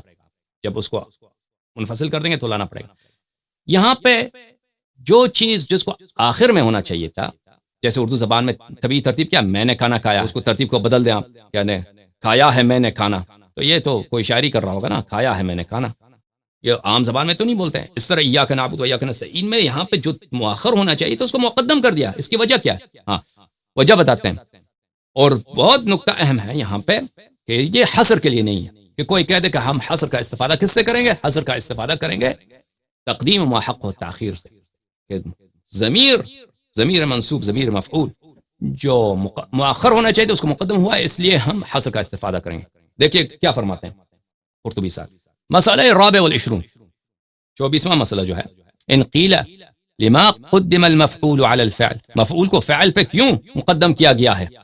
قیل له قدم اہتماما وشأن العرب تقدیم الاہم. اس فرمایا، مفسر صاحب فرماتے ہیں کہ یہ اہمیت بتانے کے لیے، اور عرب کلام میں اہم کو پہلے لاتے ہیں. ایاک نعبد، کیونکہ ہم زیادہ اہم ہے یا اللہ اہم ہے؟ اللہ اہم ہے. تو جو بڑا عظیم ہے، تو جو بڑا ہی عظیم ہے، تو جو بڑا اہم ہے، تیری عبادت کرتے ہیں، تیری عبادت کرتے ہیں. ٹھیک ہے نا، یہ اہمیت بتانے کے لیے، نہ یہ کہ صرف تیری عبادت کرنا ہے. نہیں، یہاں پہ حصر ہم تقدیم سے حصر کا استفادہ نہیں کرتے، یہاں پہ اہمیت کا استفادہ کرتے ہیں. ایاک نستعین، صرف تجھ سے عبادت تجھ سے مدد مانگتے ہیں، نہیں، ترجمہ یہ نہیں. تو جو بڑا عظیم ہے، تیری اہمیت ہے، تیری بڑی شان ہے، اس کی اہمیت بتانے کے لیے کہ مدد کرنے والا اللہ تعالیٰ ہے، اللہ تعالیٰ سے مدد لیتے ہیں. وہ جو مدد کرنے والی ذات ہے بڑا اہم ہے، بڑا عظیم ہے، بڑا مفخم ہے، بڑا معظم ہے، تو اس کے لیے ہم مقدم کر دیں گے. سمجھ میں آ رہی بات آپ کو؟ کہنے کا مقصد یہ ہے عزیزو، ایاک نعبد و ایاک نستعین، اس میں نہ لفظ کوئی ہے، لفظ ادات حصر کے لیے، اور حیعت جو ہے یہ حیعت بھی متعین نہیں ہے کہ اس کے صرف حصر بتانے کے لیے معین ہو. سمجھ میں آ رہی نا بات آپ کو؟ اگر کوئی مان بھی لیں تو حصر اضافی ہوگا، حصر حقیقی نہیں. نستعین کے متعلق یذکرو، کہا جاتا ہے کہ ایک اعرابی نے دوسرے اعرابی کو کیا کیا ہے، اس کو گالی دی. فاعرض المسبوب عنہ، جو گالی سننے والا تھا اس نے اعراض کیا، اس نے نظر انداز کر. گالی دینے والے نے کہا ایاک اعنی، گالی دینے والے نے کیا کیا، مقدم کیا. تجھے میں گالی دے رہا ہوں، میرا مقصود تو ہی ہے، مخاطب تو ہی ہے. یعنی یہ اس میں اہمیت ہے، اس میں اہمیت ہے کہ میں جو گالی دے رہا ہوں آپ کو دے رہا ہوں. آپ جو اتنے بنے پھر رہے ہیں، آپ کو میں گالی دے رہا ہوں کیونکہ مخاطب میں اہمیت ہے. مخاطب اپنے آپ کو بڑا آدمی سمجھتا ہے اور اس کو گالی دینا بڑی بات ہے، تو میں آپ کو گالی دے رہا ہوں. تو فقال له الاخر وعنك اعرض، تو مخاطب نے کہا، مخاطب نے جو گالی سننے والا تھا اس نے کہا جسے میں اعراض کرتا ہوں. اس نے بھی بات تقدیم کر دی. یعنی تو جو بڑا اپنے آپ کو بڑا آدمی سمجھتا ہے، بڑا دلیر سمجھتا ہے کہ میں گالی دینے والا ہوں، تو میں بھی تجھے نظر انداز کر رہا ہوں. فقدم، دونوں گالی دینے والے اور گالی سننے والے دونوں نے اہم کو، نہ کہ حصر کی بات ہو رہا کو انہوں نے مقدم کیا. وأيضا لئلا يتقدم ذکر العبد والعبادة على المعبود، اور اس لیے ایاک نعبد و ایاک نستعین، لفظ ایاک کو مقدم رکھا گیا ہے کیونکہ ایاک ضمیر جو ہے کس کی طرف پلٹتا ہے، اللہ کی طرف. شان یہ کہ اللہ کا ذکر، معبود کا ذکر، عابد کے ذکر، بندے کے ذکر سے مقدم ہو، اس لیے ادب کے لیے اس کا ذکر. یعنی اس کے نزدیک کوئی حصر کی بات نہیں ہے. یہ قرطبی کوئی چھوٹا آدمی نہیں ہے، یہ کلام میں، تفسیر میں، حدیث میں، یہ راز اول کے علماء میں اس کا شمار ہوتا ہے. فلا يجوز نعبدك ونستعينك، کہتا ہے کہ ادب کا تقاضا یہ نہیں ہے کہ آپ کہتے ہیں نعبدك ونستعينك، کہ اللہ کا ذکر بندے کے ذکر کے بعد آئے. اور یہ بھی درست نہیں ہے نعبد ایاک ونستعین ایاک، فیقدم الفعل على کنایة المفعول وانما يتبع لفظ القرآن. اچھی بات. اب اس کا ترجمہ دیکھیں اردو زبان میں، تفسیر قرطبی جلد نمبر 1 ضیاء القرآن پبلیکیشنز، مسئلہ نمبر 24. سوال کیا جائے کہ ہم مفعول کو فعل پر کیوں مقدم کیا گیا ہے، تو جواباً کہا جائے گا اہتمام کی خاطر مقدم کیا گیا ہے. عربوں کی عادت ہے کہ اہم کو مقدم رکھتے ہیں. ذکر کیا جاتا ہے کہ بدو نے دوسری بدو کو گالی دی، تو جس کو گالی دی گئی ہے اس نے گالی دینے والے سے اعراض کیا. گالی دینے والے نے کہا ایاک عنی، میری مراد تو ہی ہے. یہ پھر انہوں نے کیا کیا، عربی ترجمہ کرنے والے کو نہیں آتی صحیح ترجمہ کرنا. اس نے کہا کہ وہی اہتمام کے لیے، اس نے حصر کا ذکر نہیں کیا، پھر انہوں نے حصر ہی لگا دیا اس میں. دوسرے نے کہا وعنک اعرض، میں تجھ ہی سے اعراض کرتا ہوں. دونوں نے اہم کو مقدم رکھ کیا، یعنی یہ حصر کے لیے نہیں ہے، اہمیت کے لیے. اسی طرح بندے اور عبادت کو معبود پر مقدم نہیں کیا گیا. بس نعبدک ونستعینک الی آخر. میرے عزیزو، ٹھیک ہے نا، یہ کتاب ہے البحر المحیط فی تفسیر القرآن الکریم لابن حیان الاندلسی، الجزء الاول، چھاپ دار الفکر. یہ بھی اہم تفاسیر میں سے ایک تفسیر ہے، چھاپ بیروت لبنان. ٹھیک ہے، یہاں پر نستعین کا مطلب کیا ہے، صفحہ نمبر 41 میں مفسر صاحب فرماتے ہیں نستعین کا کیا مطلب ہے، استعانہ، مدد لینا، طلب العون، عون یعنی مدد، ہیلپ مانگنا. والطلب احد معانی استفعال، باب استفعال میں جاتے ہیں تو اس کے کئی معنی ہیں، کہتے ہیں 12 معنی ہیں باب استفعال کے، اس میں سے ایک معنی طلب کے. اعانہ اس نے مدد کی، استعانہ اس نے مدد کی طلب کی. ٹھیک ہے نا، نستعینو ہم مدد کی طلب کرتے ہیں، مدد کی طلب، تو اس کا مطلب ہے طلب کرنا. اچھا، پھر آگے جا کر وہ فرماتے ہیں صفحہ نمبر 42 میں، ملاحظہ فرمائیں بہت اہم فقرہ ہے. صفحہ نمبر کون سا ہے، 42. کتاب کون سا ہے، تفسیر ابن حیان الاندلسی. ایاک مفعول مقدم، ٹھیک ہے، ایاک نعبد و ایاک نستعین. ایاک کیا ہے، مفعول مقدم ہے، مفعول مؤخر نہیں، مفعول مقدم ہے، اس کو تقدیم کیا گیا ہے. والزمخشری یزعم، زمخشری کا یہ گمان ہے، یہ وہم ہے، انه لا يقدم على العامل الا للتخصيص. زمخشری کا یہ اس کا اجتہاد ہے، اس کا فتویٰ یہ ہے، اس کا وہم و گمان یہ ہے کہ جب مؤخر کو مقدم کیا جاتا ہے تو یہ ایک ہی کام کے لیے ہوتا ہے، ایک ہی غرض کے لیے، وہ کیا ہوتا ہے؟ تخصیص کے لیے۔ تو زمخشری کے نزدیک اس آیت کا ترجمہ کیا ہوگا؟ زمخشری کے نزدیک، وہ بھی اہل اعتزال میں سے، معتزلہ میں سے، فَكَأَنَّهُ مَا نَعْبُدُ إِلَّا إِيَّاهُ، زمخشری کے نزدیک آیت کا ترجمہ یہ ہے ما نعبد الا اياك، کہ ہم عبادت صرف تیری ہی کرتے ہیں، تیرے سوا کسی کی عبادت نہیں کرتے، صرف تجھ سے مدد مانگتے ہیں، کسی اور سے مدد نہیں مانگتے۔ تو زمخشری کا یہ موقف ہے، کیا یہ موقف صحیح ہے آپ کے نزدیک؟ ابن حیان آپ ہمیں بتائیے۔ حیان فرماتے ہیں وقد تقدم الرد عليه في تقدير بسم الله اتلو، بسملہ کے تفسیر میں، بسم اللہ الرحمن الرحیم کے تفسیر میں ہم نے اس کو وہاں پہ جواب دے دیا زمخشری کی، یہ کوئی معین نہیں ہے کہ تقدیم ما حق و تاخیر وہ ہمیشہ اس کے لیے آتا ہو، وہ حصر کے لیے آتا ہو۔ وذکرنا نص سیبویہ ہناک، اور ہم نے سیبوی جو نحات کے اور ادباء کے امام ہیں، سب سے بڑے نحوی، ان سب کے شیخ، ان سب کے بڑے عالم کون ہیں؟ سیبوی، بلا شک و بلا ریب۔ وہ فارس کے ہیں، سیبوی کے ہیں، ٹھیک ہے نا، شیراز کے ہیں، لیکن وہ عربیت کے علوم میں سب سے آگے، اور یہ ادباء مولوی لوگ یہ جانتے ہیں۔ اچھا، تقدیم کس لیے؟ فالتقدیم عندنا انما هو للاعتناء والاہتمام بالمفعول۔ تو تقدیم کا مطلب کیا ہے؟ تقدیم کا افادہ کیا ہے؟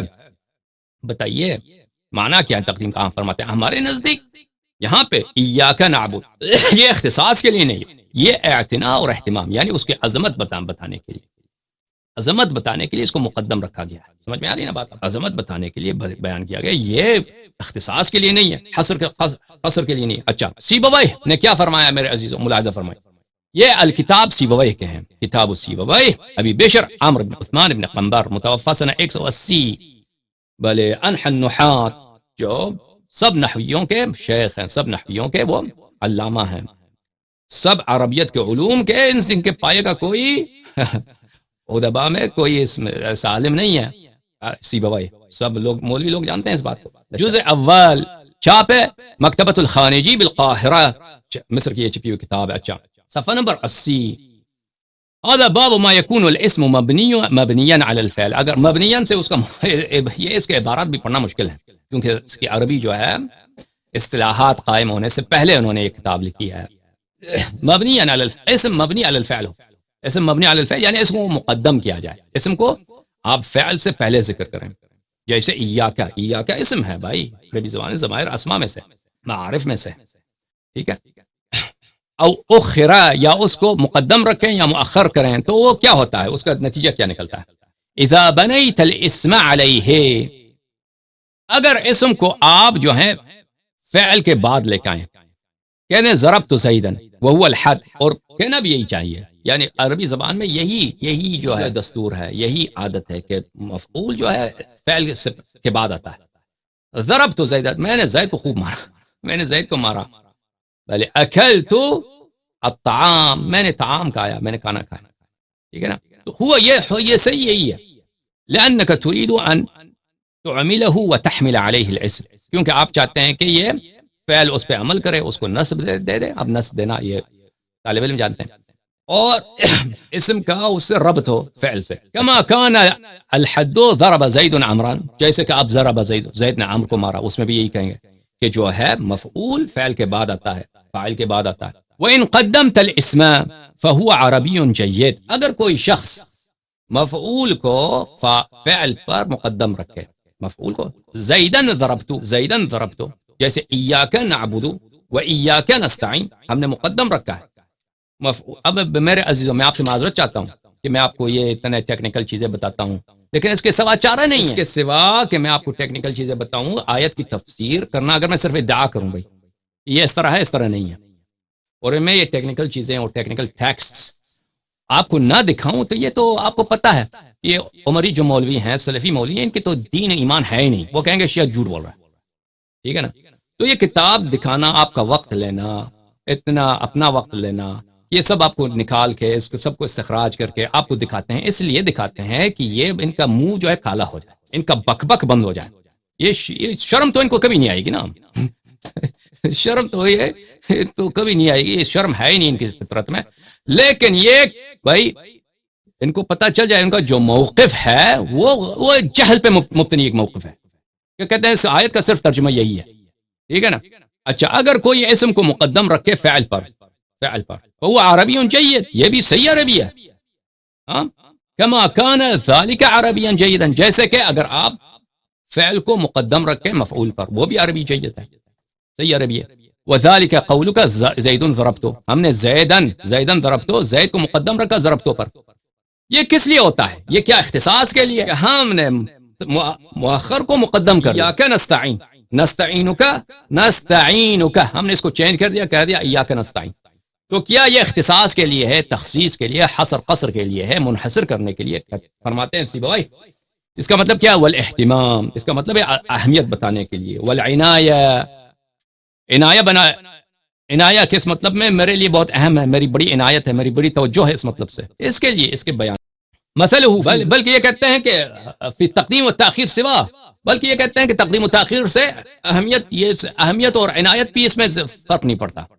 سیبوی کا یہ موقف ہے کہ عنایت اس سے نہیں چینج نہیں ہوتا، اس سے اہتمام وہ بھی نہیں چینج ہوتا. نہ صرف یہ اختصاص کے لیے نہیں ہے، بلکہ دونوں میں عنایت اور اہتمام ایک جیسا ہے. زیدن ضربتو یا ضربتو زیدن، دونوں میں ایک جیسا ہے. مثلہ ضرب زید عمرا وضرب عمرو زید. اچھا. ومثل ذلك قوله جل ثناؤه واما ثمود فهديناهم واما ثمود فهديناهم واما ونوحا هديناه، اس میں کوئی حصر نہیں ہے، ٹھیک ہے نا. اچھا، بسم اللہ کے متعلق، بسم اللہ کے متعلق وہاں پہ زمخشری پہ ابن حیان نے کیا رد کیا تھا، اس کو آپ کو دکھاتے ہیں. یہ کتاب ہے البحر المحیط فی التفسیر، چاپ دار الفکر، جزء اول. یہاں پہ صفحہ نمبر 29 میں بسم اللہ الرحمن الرحیم کے تفسیر میں بسم اللہ کس لیے ہے؟ بسم اللہ استعانت کے لیے. بسم اللہ، البا فی البسم اللہ للاستعانت. نحو کتبت بالقلم، میں نے قلم کے ساتھ، یعنی قلم کی مدد سے میں نے لکھا ہے. کتبت بالقلم، یہی با استعانت ہے.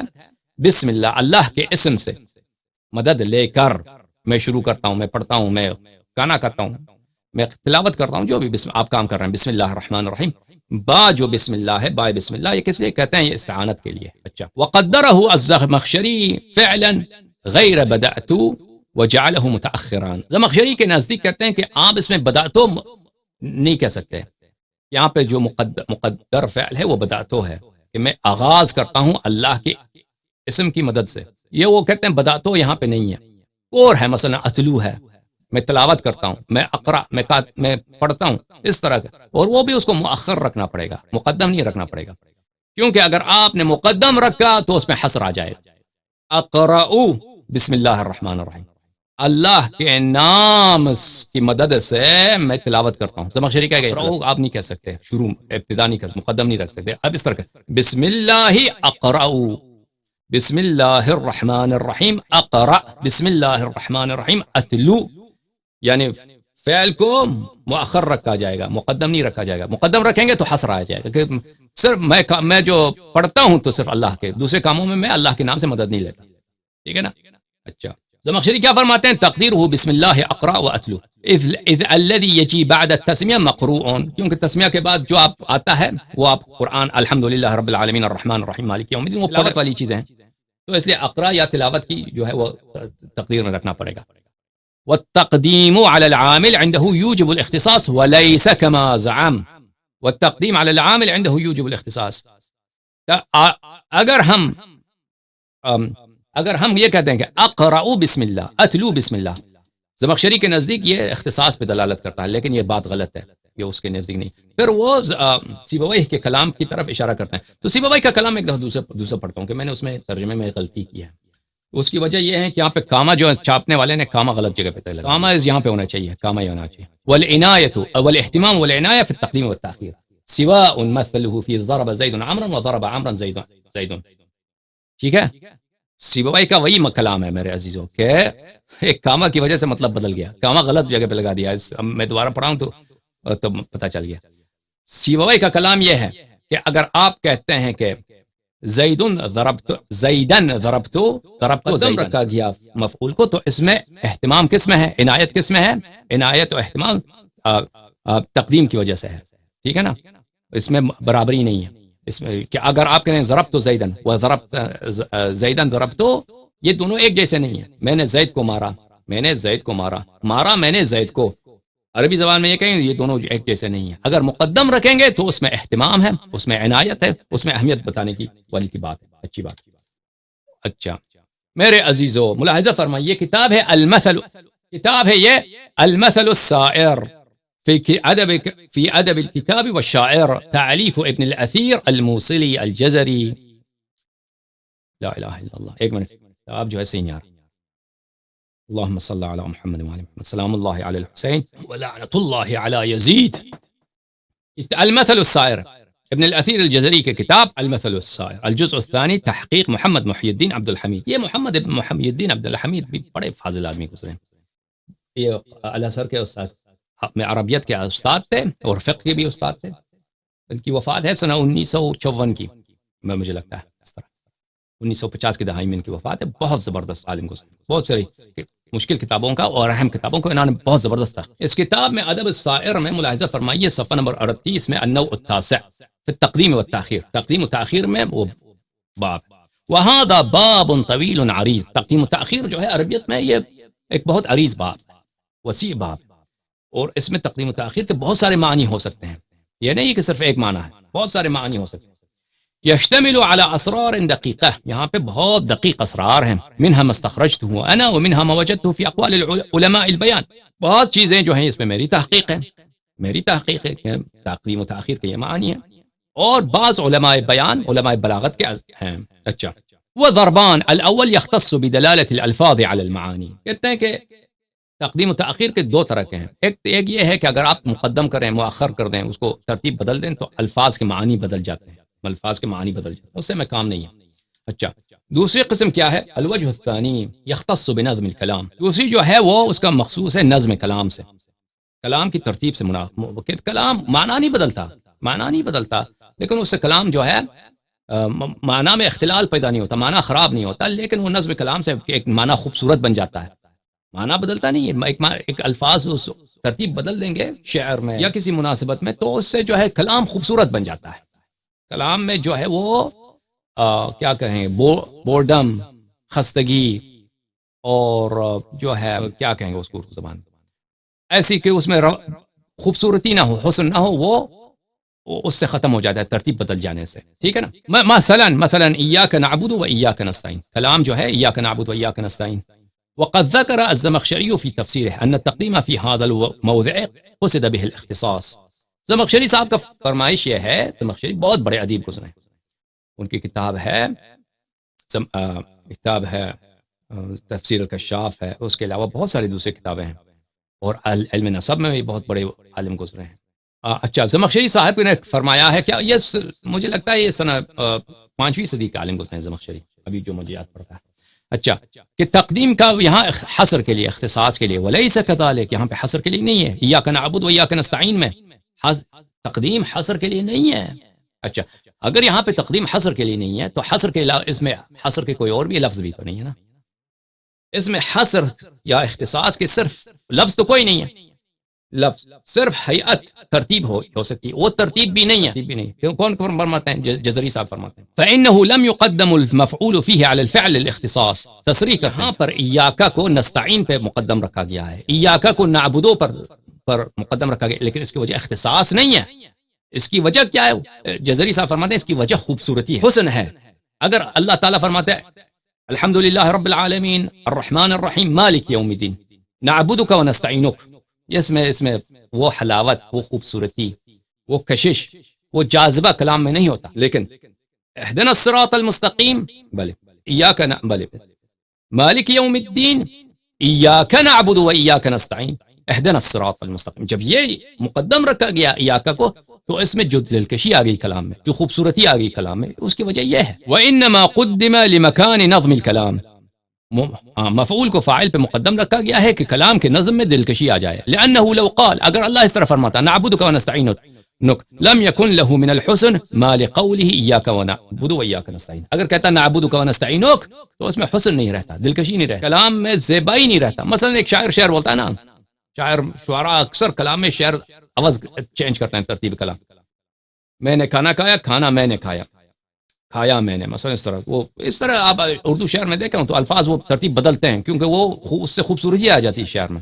تو اسی طرح قرآن مجید میں الا ترى، کیا آپ دقت نہیں کرتے، آپ غور نہیں کرتے، انه تقدم قوله تعالی، اللہ تعالیٰ کا قول اس سے پہلے الحمد للہ رب العالمین الرحمن الرحیم مالک یوم الدین، فجاء بعد ذلك، اس کے بعد کیا جملہ ہے ایاک نعبد و ایاک نستعین، اگر اس کے بعد یہ جملہ آتا مالک یوم الدین نعبدک و نستعینک، وہ کلام میں بالکل شکستگی آ جاتا، کلام میں بالکل ایک ایسا کہ سب لوگوں کو پتہ چل جاتا، عوام کو بھی پتہ چل کہ اس کلام میں حسن نہیں ہے، خراب کر دیا یہاں پہ، ٹھیک ہے نا. وذلك لمراعاة حسن النظم السجعی، یہ سجع شعر میں قافیہ کہیں گے، قرآن میں سجع، یہ کلام کی خوبصورتی، آیات کے آخر میں یگنواختگی شباہت ہو، اس لیے اس کو رکھا گیا ہے. الذي هو حرف النون، سجع یہاں پہ کیا ہے؟ حرف نون ہے. ولو قال نعبدك ونستعينك لذهبت تلك الطلاوة، اگر ہم کہتے، اگر اللہ کا نزول یہ ہوتا مالک یوم الدین نعبدک ونستعینک، تو اس میں جو دلکشی ہے، جو اس میں جو روانگی ہے، جو اس میں جو حسن ہے کلام میں، وہ ختم ہو جاتا، وزال ذلك الحسن، اور وہ حسن ختم ہوتا. وهذا غیر خاف على احد من الناس فضلا عن ارباب العلم، اور یہ عوام کو بھی پتہ ہے، اس طرح جن کو عربی نہیں آتی وہ بھی ان کو پتہ چل جاتا ہے کہ اگر اس طرح ہوتا الحمدللہ رب العالمین مالک یوم، الحمدللہ رب العالمین الرحمن الرحیم مالک یوم الدین نعبدک ونستعینک اهدنا الصراط المستقیم، تو یہ اس میں دلکشی ختم ہو جاتی. لیکن یہ بھلے یہ عوام کو بھی پتہ چل جاتا ہے، چجائے کہ بزرگ ہوں، اہل علم ہوں. اچھا، تو تقدیم ما حق التاخیر یہ متعین نہیں ہے عزیزوں، کس لیے بات کے لیے متعین نہیں ہے؟ تقدیم ما حق التاخیر، یعنی وہ کلام جو مؤخر رکھا جائے، جو عام طور پر اس کو مقدم رکھیں، یہ معین نہیں ہے حصر کے لیے، اختصاص کے لیے، تخصیص کے لیے. اس کے بہت سارے معنی ہو سکتے ہیں. ملاحظہ فرمائیے، یہ کتاب ہے البرہان فی علوم القرآن تالیف الزرکشی، الجزء الثالث، چھاپ مکتبۃ دار التراث بالقاہرہ. یہاں پہ القول فی التقدیم والتأخیر وهو احد اسالیب البلاغہ، تقدیم و تأخیر جو ہے یہ بلاغت کے اسباب میں سے، بلاغت کے افزار میں سے ایک آلہ ہے کہ آپ اس سے کلام کو بلیغ بنا سکتے ہیں، کلام کو حسین بنا سکتے ہیں مقدم مؤخر کرنے سے. اچھا، فی الفصل الاول فی اسباب التقدیم والتأخیر، ہم تقدیم و تأخیر کیوں کرتے ہیں کلام میں؟ الاول فی اسباب وہی کثیرہ، فرماتے ہیں یہ صرف حصر تو نہیں ہے، صرف اختصاص ہو، یہ تقدیم و تأخیر کے اسباب بہت زیادہ ہیں، صرف یہ نہیں ہے کہ کیا ہو، صرف اختصاص بنانے، بیان، حصر بیان کرنے کے لیے. احدها ایک ان یکون اصلها التقدیم، ایک سبب یہی کہ تقدیم اصل ہے، کہ جس چیز کو مقدم رکھنا وہ مقدم ہی رہے، یہ اصل ہے کلام میں. ایک سبب یہ ہے. دوسری سبب بتائیں، ان یکون فی التأخیر اخلال ببیان المعنی، کہ اگر مؤخر کر دیں، جو چیز مقدم ہونی چاہیے اس کو مؤخر کر دیں تو معنی چینج ہو جائے گا، معنی غلط ہو جائے گا. مثلا قوله تعالی وقال رجل مؤمن من آل فرعون یکتم ایمانہ، قال بولا وہ ایک مرد جو مومن تھا آل فرعون میں سے، اور وہ اپنی ایمان کو چھپاتا تھا. اب من آل فرعون کو، من آل فرعون، اس کو اگر ہم مؤخر کر دیں، یہاں پہ لائیں، یہاں پہ ڈال دیں اس کو، ٹھیک ہے نا. قال رجل مؤمن یکتم ایمانہ من آل فرعون، یہ معنی چینج ہو جائے گا. ایک جو اصلی ترتیب ہے قرآن میں، اس کا ترجمہ کیا ہے؟ اس کا ایک شخص جو آل فرعون میں سے تھا، مومن تھا، وہ اپنا ایمان چھپاتا تھا، اس نے بولا. معنی اگر اس کو ترتیب چینج کر دیں، ایک شخص جو مومن تھا اپنے ایمان کو آل فرعون سے چھپاتا تھا، اپنے ایمان کو، تو معنی چینج ہو جاتا ہے. تو اس لیے یہاں پہ وہ مقدم رکھنا ہوگا اس کو. اچھا، آگے تیسرا سبب کیا ہے؟ تیسرا سبب یہ ہے، اگلے صفحے میں بتاتے ہیں، ان یکون فی التأخیر اخلال بالتناسب، یہاں پہ کلام کی خوبصورتی، کلام کی تناسب، کلام کی سجع میں، وہ اس میں چینج ہو جاتا ہے اگر آپ مقدم مؤخر کو مقدم مؤخر نہ کر دیں. مثلا یہاں پہ ان کنتم ایاہ تعبدون،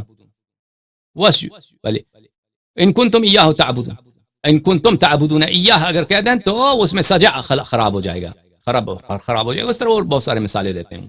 الرابع، چوتھا کیا ہے؟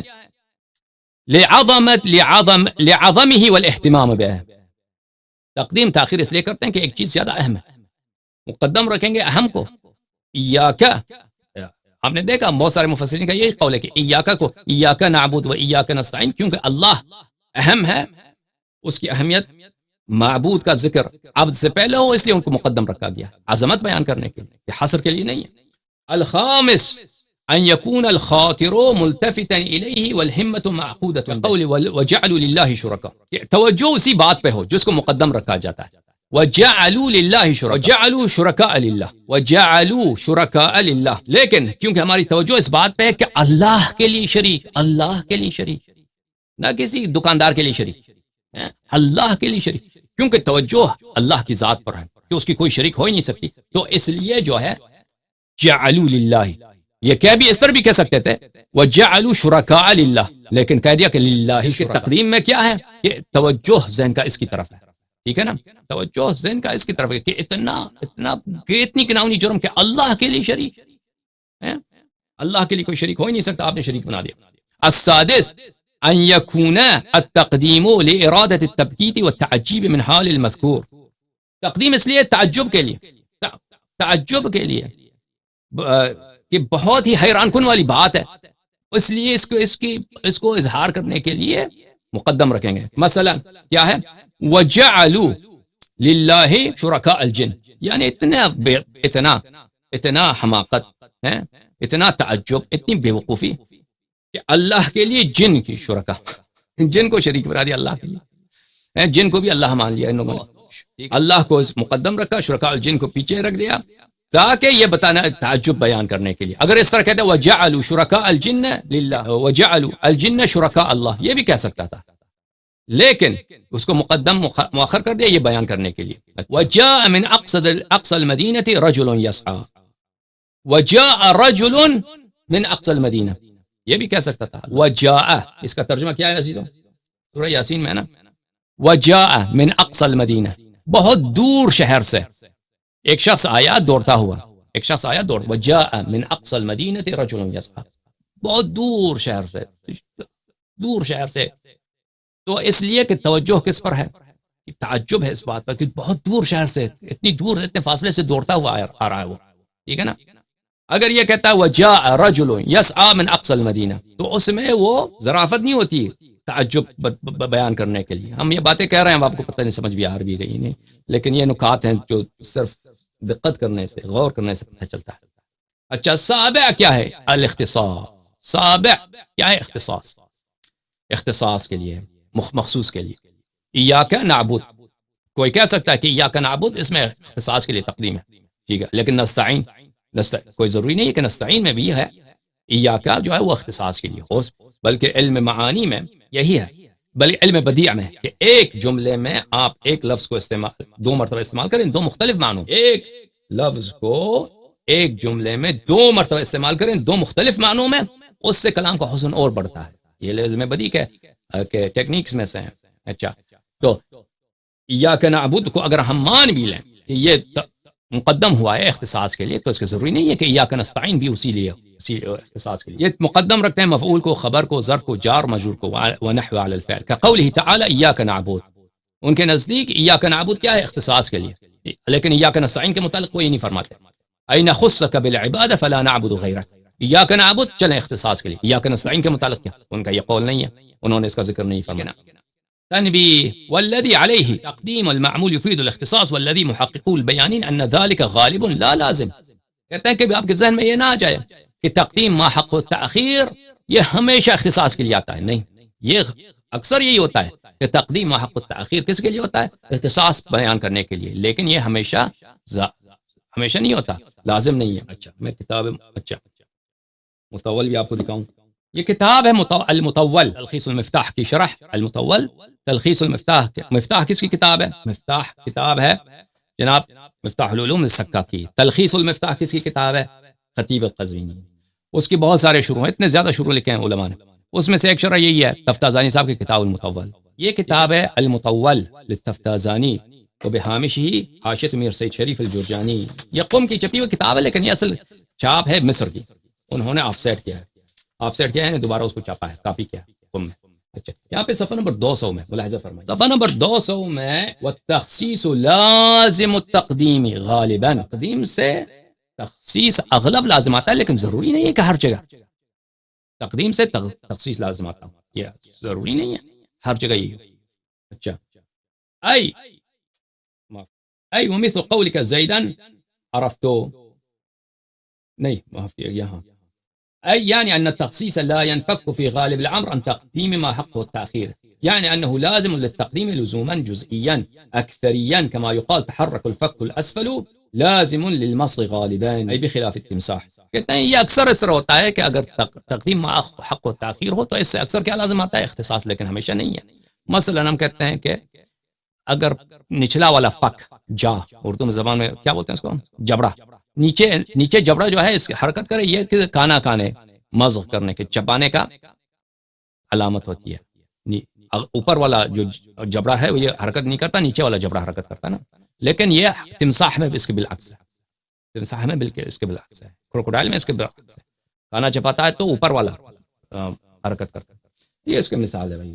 وفی قوله غالبا، خطیب القزوینی نے کہا کہ غالبا اشارۃ علی التقدیم قد لا يكون للتخصيص بل لمجرد الاهتمام او التبرك او الاستلذاذ او موافقة الكلام الصالح او ضرورة الشرع او رعاية السجع او الفاصلة او ما اشبه ذلك. کہتے ہیں اچھا میں نے دکھایا نہیں آپ، یہ ہے تقدیم ما حق التأخیر کے بہت سارے اور اسباب ہیں. اہمیت بتانے کے لیے اہتمام، تبرک ایک امر متبرک ہے اس کے ذکر کرنے کے لیے، استلذاذ اس کو ایک بات کو شروع میں ذکر کیا جائے تو اس سے کلام جو ہے لذیذ بنتا ہے.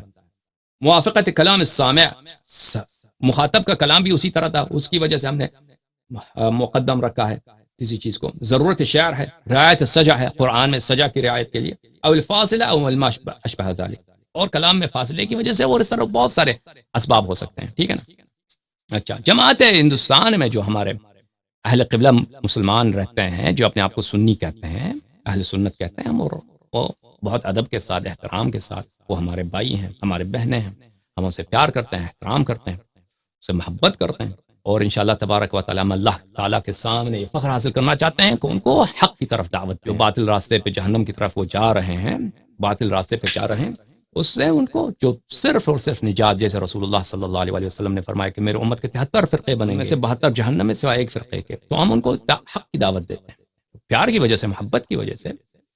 اور ان پہ جو ظلم ہوا ہے پرانے زمانے میں، جو حکومتیں تھے متعصب، حق کا تو پتہ نہیں تھا، سیاست کی وجہ سے ایک خاص فرقے کو پھیلانے اور آگے بڑھانے میں نقش ادا کیا ہے، تو یہ تقلیداً ان کا مذہب چل رہا ہے اسلاف سے.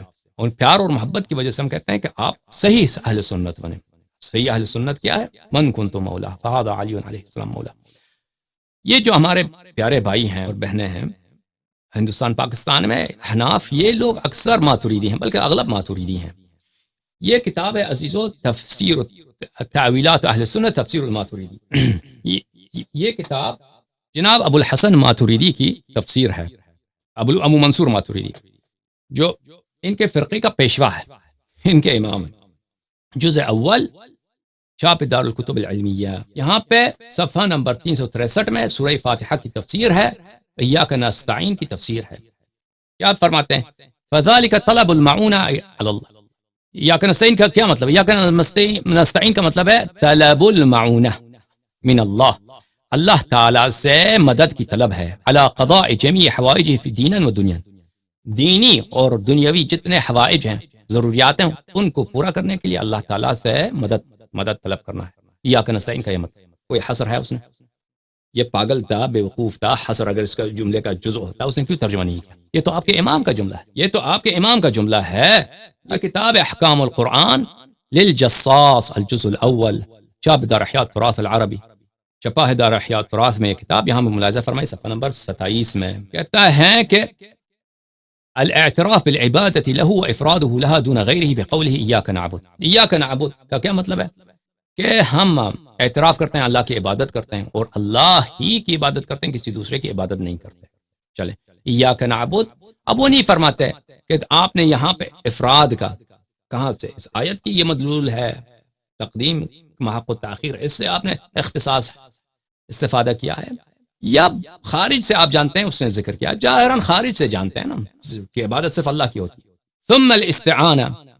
پھر ایاک نستعین کا کیا مطلب ہے؟ فرماتے ہیں ایاک نستعین کا مطلب یہ ہے کہ اللہ تعالیٰ سے ہم استعانت کریں، مدد مانگیں، فی القیام بعبادت ہے کہ اللہ کی عبادت کریں، فی سائر ما بنا الحاجت الیہ، جو جن چیزوں میں ہمیں اللہ تعالیٰ کے ہمیں ضرورت ہے، ہمیں اللہ تعالیٰ پہ کی حاجت ہے، امور دنیا و دین، دینی اور دنیاوی امور میں جن چیزوں کی ہمیں ضرورت ہے.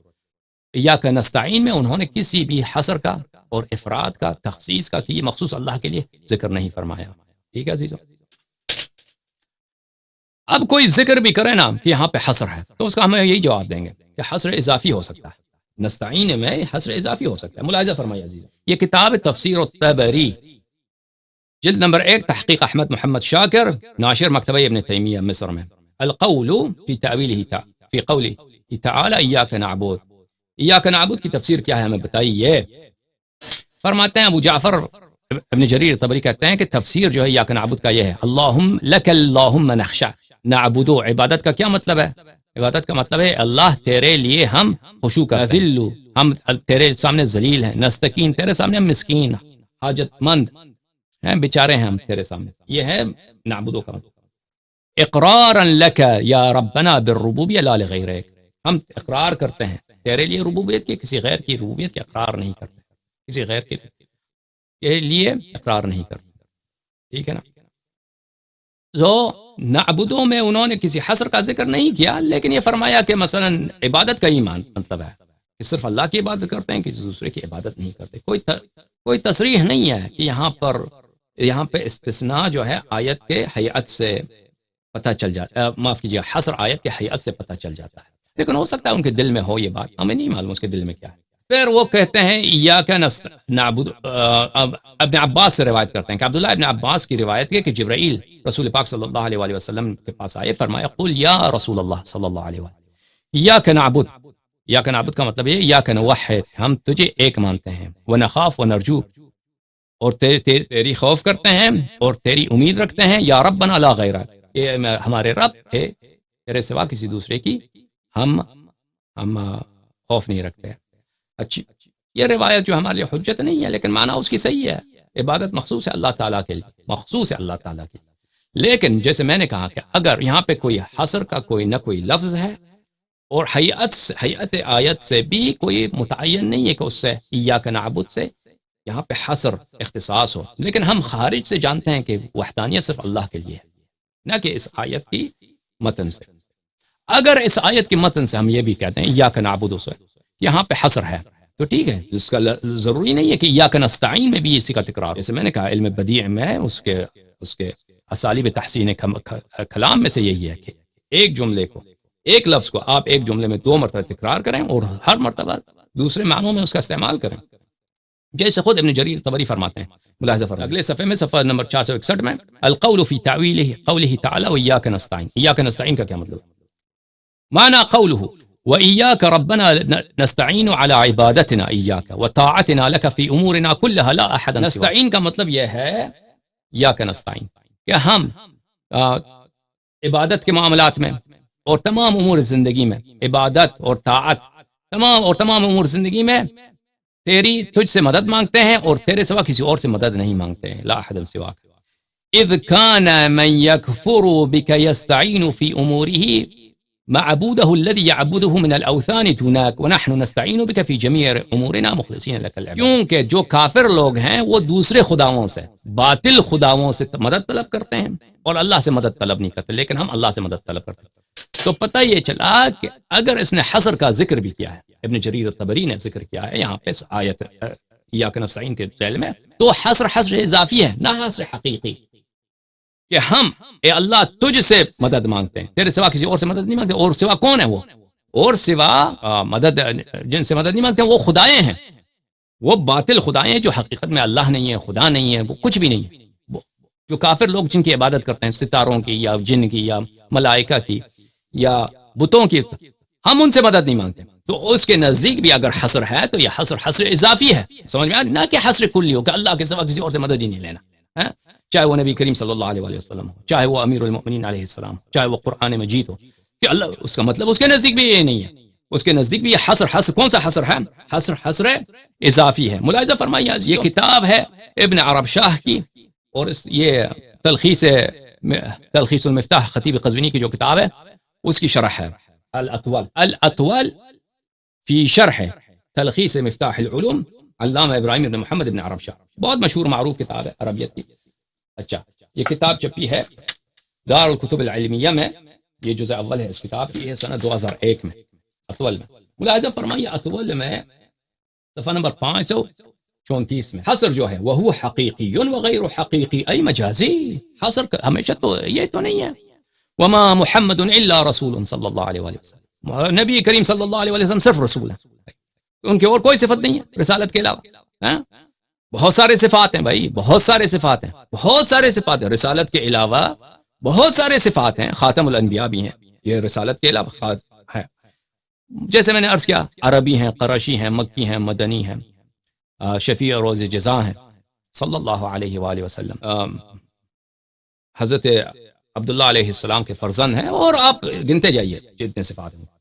یہ تو نہیں کہ صرف ان کی ایک ہی صفت ہے، لیکن یہ اس توہم کو دور کرنے کے لیے کہ وہ کیا ہیں، وہ بلے کبھی مرنے والے نہیں، تو فرمایا کہ یہ صرف رسول ہیں. یہ اس طرح نہیں ہے کہ خالد ہوں اللہ تعالیٰ کی طرح جس کو موت نہیں آتی اس طرح ہو. ٹھیک ہے نا.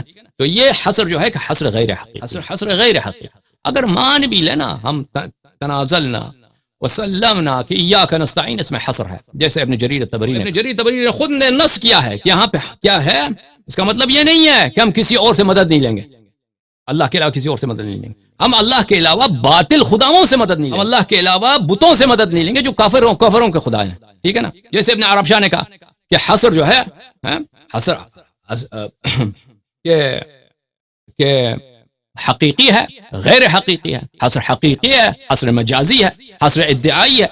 ٹھیک ہے نا. ملاحظہ فرمائیے. آتے ہیں دوبارہ تفسیر طبری. اب 2-3 منٹ میں آپ کے فون کالز کا جواب بھی دیں گے.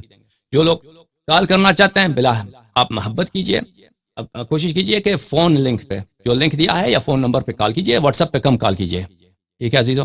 تفسیر طبری کہتے ہیں کہ روایت کرتے ہیں عثمان بن سعید سے، بشر ابن عمارہ سے، ابن عباس سے. ایاک نستعین کا کیا مطلب؟ ابن عباس بتاؤ. ایاک نستعین، تجھ سے مدد مانگتے ہیں طاعت میں اور ہماری تمام امور میں، اللہ سے مدد مانگتے ہیں، اللہ سے مدد. لیکن اس میں حصر نہیں ہے کہ اللہ کے علاوہ کسی اور سے مدد نہیں مانگتے. تکرار کرتے ہیں وفي امر الله جل ثناؤه وعباده ان يقولوا اياك نعبد واياك نستعين بمعنى مسالتهم اياه المعون على العباده. کہتے ہیں اياك نعبد واياك نستعين کا مطلب یہ ہے کہ عبادت کے لیے ہم اللہ سے مدد مانگتے ہیں. لیکن اس میں کوئی حصر ہے کہ کیا دوسروں اللہ کے علاوہ دوسروں سے مدد لینا حرام ہے یا شرک ہے؟ نہیں، اس کا مطلب یہ نہیں ہے. یہ سب دیکھیں عزیزوں، میں نے مخالفین کے تفاسیر کے روح سے بیان کیا، مخالفین کے تفاسیر کے روح سے بیان کیا.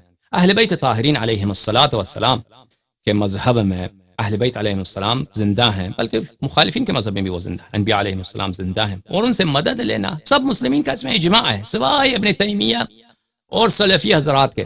اس میں اجماع ہے کہ غیر اللہ سے مدد لیا جا سکتا ہے، چاہے وہ دنیا میں ہو وہ یا چاہے دنیا سے گیا ہوا. ٹھیک ہے نا. مدد لیا جاتا ہے، چاہے وہ سامنے موجود ہو یا چاہے عالم غیب ہو، عالم غیب میں ہو، اس سے مدد لیا. اور اس سے لازم نہیں آتا کہ وہ شخص خدا ہے، وہ اللہ ہے، ہم نے اس کی عبادت کی اگر ہم نے اس سے مدد مانگا. یہ سب مسلمین کا اجماع ہے سوائے ابن تیمیہ. اور ہمارے مذہب میں تو اس کی روایت بہت زیادہ ہے کہ اہل بیت طاہرین علیہم الصلوۃ والسلام سے مدد لیا جاتا ہے ان کی زیارتوں میں جو مروی ہیں، منصوص ہیں. وَكُنْ لِي عَلَى الدَّهْرِ ظَهِيرًا، یا امام حسین علیہ السلام کی زیارت میں کہ میری حاجت روا فرما. ٹھیک ہے نا. آیہ ایاک نعبد و ایاک نستعین کے متعلق میں آپ کو حدیث دکھاتا ہوں تفسیر البرہان سے. ملاحظہ فرمائی، وہ نقل کرتے ہیں تفسیر علی بن ابراہیم قمی رحمہ اللہ سے. البرهان في تفسير القرآن للعلامة البحراني رحمه الله تعالى، چاپ مؤسسة البعثة في قم المقدسة، جلد نمبر 1، یہاں پہ صفحہ نمبر 106. ایاک نعبد و ایاک نستعین. اچھا، ایاک نعبد و ایاک نستعین جماعت عمریہ کے نزدیک کوئی حدیث نہیں ہے ان کے پاس. یہ سب جو میں نے آپ کو دکھایا یہ سب علماء کے آراء ہیں، اجتہادات ہیں، تفسیر ان کے پاس کوئی نہیں ہے حدیث میں. ٹھیک ہے نا. اچھا، ہم تفسیر دکھاتے ہیں، ہمارے پاس تو حدیث بہت زیادہ ہے الحمدللہ تفسیر میں. ملاحظہ فرمائیے صفحہ نمبر 107. عن ابی عبداللہ علیہ السلام فی قوله الحمدللہ. امام صادق علی بن ابراہیم نے روایت کی ہے اپنے تفسیر میں، الحمدللہ کا مطلب ہے شکر للہ، رب العالمین خالق الخلق، الرحمن الرحیم بجمیع خلقه، الرحیم بالمؤمنین خاصہ، مالک یوم الدین یوم الحساب. اچھا، ایاک نعبد مخاطبۃ اللہ عز وجل. جب آپ ایاک نعبد کہتے ہیں تو اللہ سے مخاطب کہتے ہیں، اللہ تیری عبادت. ایاک نستعین مثلہ، ایاک نستعین بھی اسی کی طرح ہے کہ اللہ سے، یعنی اس میں التفات ہے. التفات کس کو بولتے ہیں میرے عزیزو؟ التفات اس کو بولتے ہیں عربی زبان میں، اہل بلاغت کے معنی میں، کہ شروع میں دیکھیں بسم اللہ الرحمن الرحیم، الحمد، سب تعریفیں ہیں، سب شکر ہے کس کے لیے؟ اللہ تعالیٰ کے لیے. رب العالمین خالق الخلق، الرحمن جو سب کے لیے مہربان ہے، سب کے لیے کمپیشنٹ ہے. الرحیم صرف مومنین کے لیے، آخرت میں صرف مومنین کے لیے کمپیشن ہے، رحمت. الرحیم. مالک یوم الدین یوم حساب کا وہ بادشاہ ہے. ٹھیک ہے نا. یہ سب کیا ہوا؟ یہ سب صیغہ غیب میں سے، صیغہ غیابت میں سے. ہم خطاب تم، اس میں تو لفظ تم نہیں ہے، لفظ آپ نہیں ہے. ٹھیک ہے نا. لیکن مالک یوم الدین کے بعد لہجہ بدل جاتا ہے، خطاب میں آ جاتا ہے. اس کو بولتے ہیں التفات. التفات بولتے ہیں. اور ادب کا تقاضا بھی یہی ہے کہ ایک بڑے آدمی کے سامنے جب بات کرتے ہیں تو شروع میں اس طرح شروع ہی سے آپ نہ کہو تم آپ، شروع سے صیغہ غیبت کا رکھو. بات جاری ہوئے تو پھر آپ کہہ سکتے ہیں کہ اس کو خطاب کی طرف لے کے آئیں. ٹھیک ہے نا. مالک یوم الدین ایاک نعبد و ایاک نستعین. اب خطابت کن سے ہوا؟ اللہ تعالیٰ سے. تو ہمارے نزدیک بھی کوئی، اس میں کہنے کا مقصد یہ ہے عزیزو، ایاک نستعین تو ہمارے اہل بیت علیہ السلام سے کوئی بھی حدیث نہیں ہے کہ اس میں کوئی حصر ہے کہ اہل بیت علیہ السلام نے فرمایا ہو کہ ایاک نستعین کا کیا مطلب ہے. ایاک نستعین کا مطلب یہ ہے کہ تم غیر اللہ سے کسی سے مدد نہیں لے سکتے، بلکہ ان کے احادیث میں بہت زیادہ ہے کہ ہم اہل بیت علیہ السلام سے مدد لینا چاہیے. اچھا، اهدنا الصراط المستقیم. صراط مستقیم الطریق و معرفت الامام. معرفت امام. طریق صراط مستقیم کون ہے؟ صراط دین ہی نام ہے ائمہ طاہرین علیہ السلام، امیر المؤمنین علیہ السلام، امام صادق علیہ السلام. ٹھیک ہے عزیزو، اب میری بات ختم. تو میں گفتگو کو ایک دفعہ سمیٹ لیتا ہوں 1 منٹ 2 منٹ میں. دیکھیں، اهدنا مالک یوم الدین ایاک نعبد و ایاک نستعین. اس جملے کو عام طور پر اردو زبان میں اس طرح ترجمہ کیا جاتا ہے کہ صرف تیری عبادت کرتے ہیں اور صرف تجھ سے مدد مانگتے ہیں. یہ ترجمہ لفظ صرف جو حصر پہ دلالت کرتا ہے. عربی زبان میں اس جملے میں کوئی ایسا لفظ نہیں ہے جو دلالت کرتی ہو لفظ صرف پر. اس کا استفادہ کہاں سے کرتے ہیں؟ اس کا استفادہ کرتے ہیں علماء جو مقدم کیا گیا ہے، مفعول کو مقدم کیا گیا ہے، تقدیم کے مقدم رکھا گیا، اس کو پہلے لایا. ایاکا کہا ہے، نعبدو کا نہیں کہا، ایاکا کہا. لیکن میں نے آپ کے سامنے پیش کیا کہ یہ متعین نہیں ہے، مفسرین کا قول نہیں ہے، بلکہ اغلب مفسرین کا قول نہیں ہے کہ اس تقدیم کا مطلب حصر ہے. یہ زمخشری صاحب کا قول ہے اور بعض ان کے ماننے والوں کا قول ہے. زمخشری کے جو اتباع ہیں معتزلہ، ان کا قول ہے کہ ایاک نعبد. یہاں پہ جو تقدیم ہے وہ حصر کے لیے، صرف ایک طائفہ ہے مفسرین کا، ان کا قول ہے، سب کا قول نہیں ہے، یہ قلیل کا قول ہے. ٹھیک ہے نا. اس کے علاوہ اگر ہم مان بھی لینا، تنازلنا، ہم چلے مان لیا کہ حصر کے لیے، تو ہم کہیں گے حصر حقیقی نہیں ہے. جیسے جریر طبری نے فرمایا ہے، یہ حصر اضافی ہے کہ ہم اللہ تعالیٰ سے مدد مانگتے ہیں اور باقی باطل خداؤں سے مدد نہیں مانگتے. باطل خداؤں سے نہ کہ یہ حصر حقیقی ہو کہ اللہ کے سوا کسی اور سے مدد ہی مانگ لیا تو مشرک ہو گئے. ٹھیک ہے بھائی، الحمدللہ.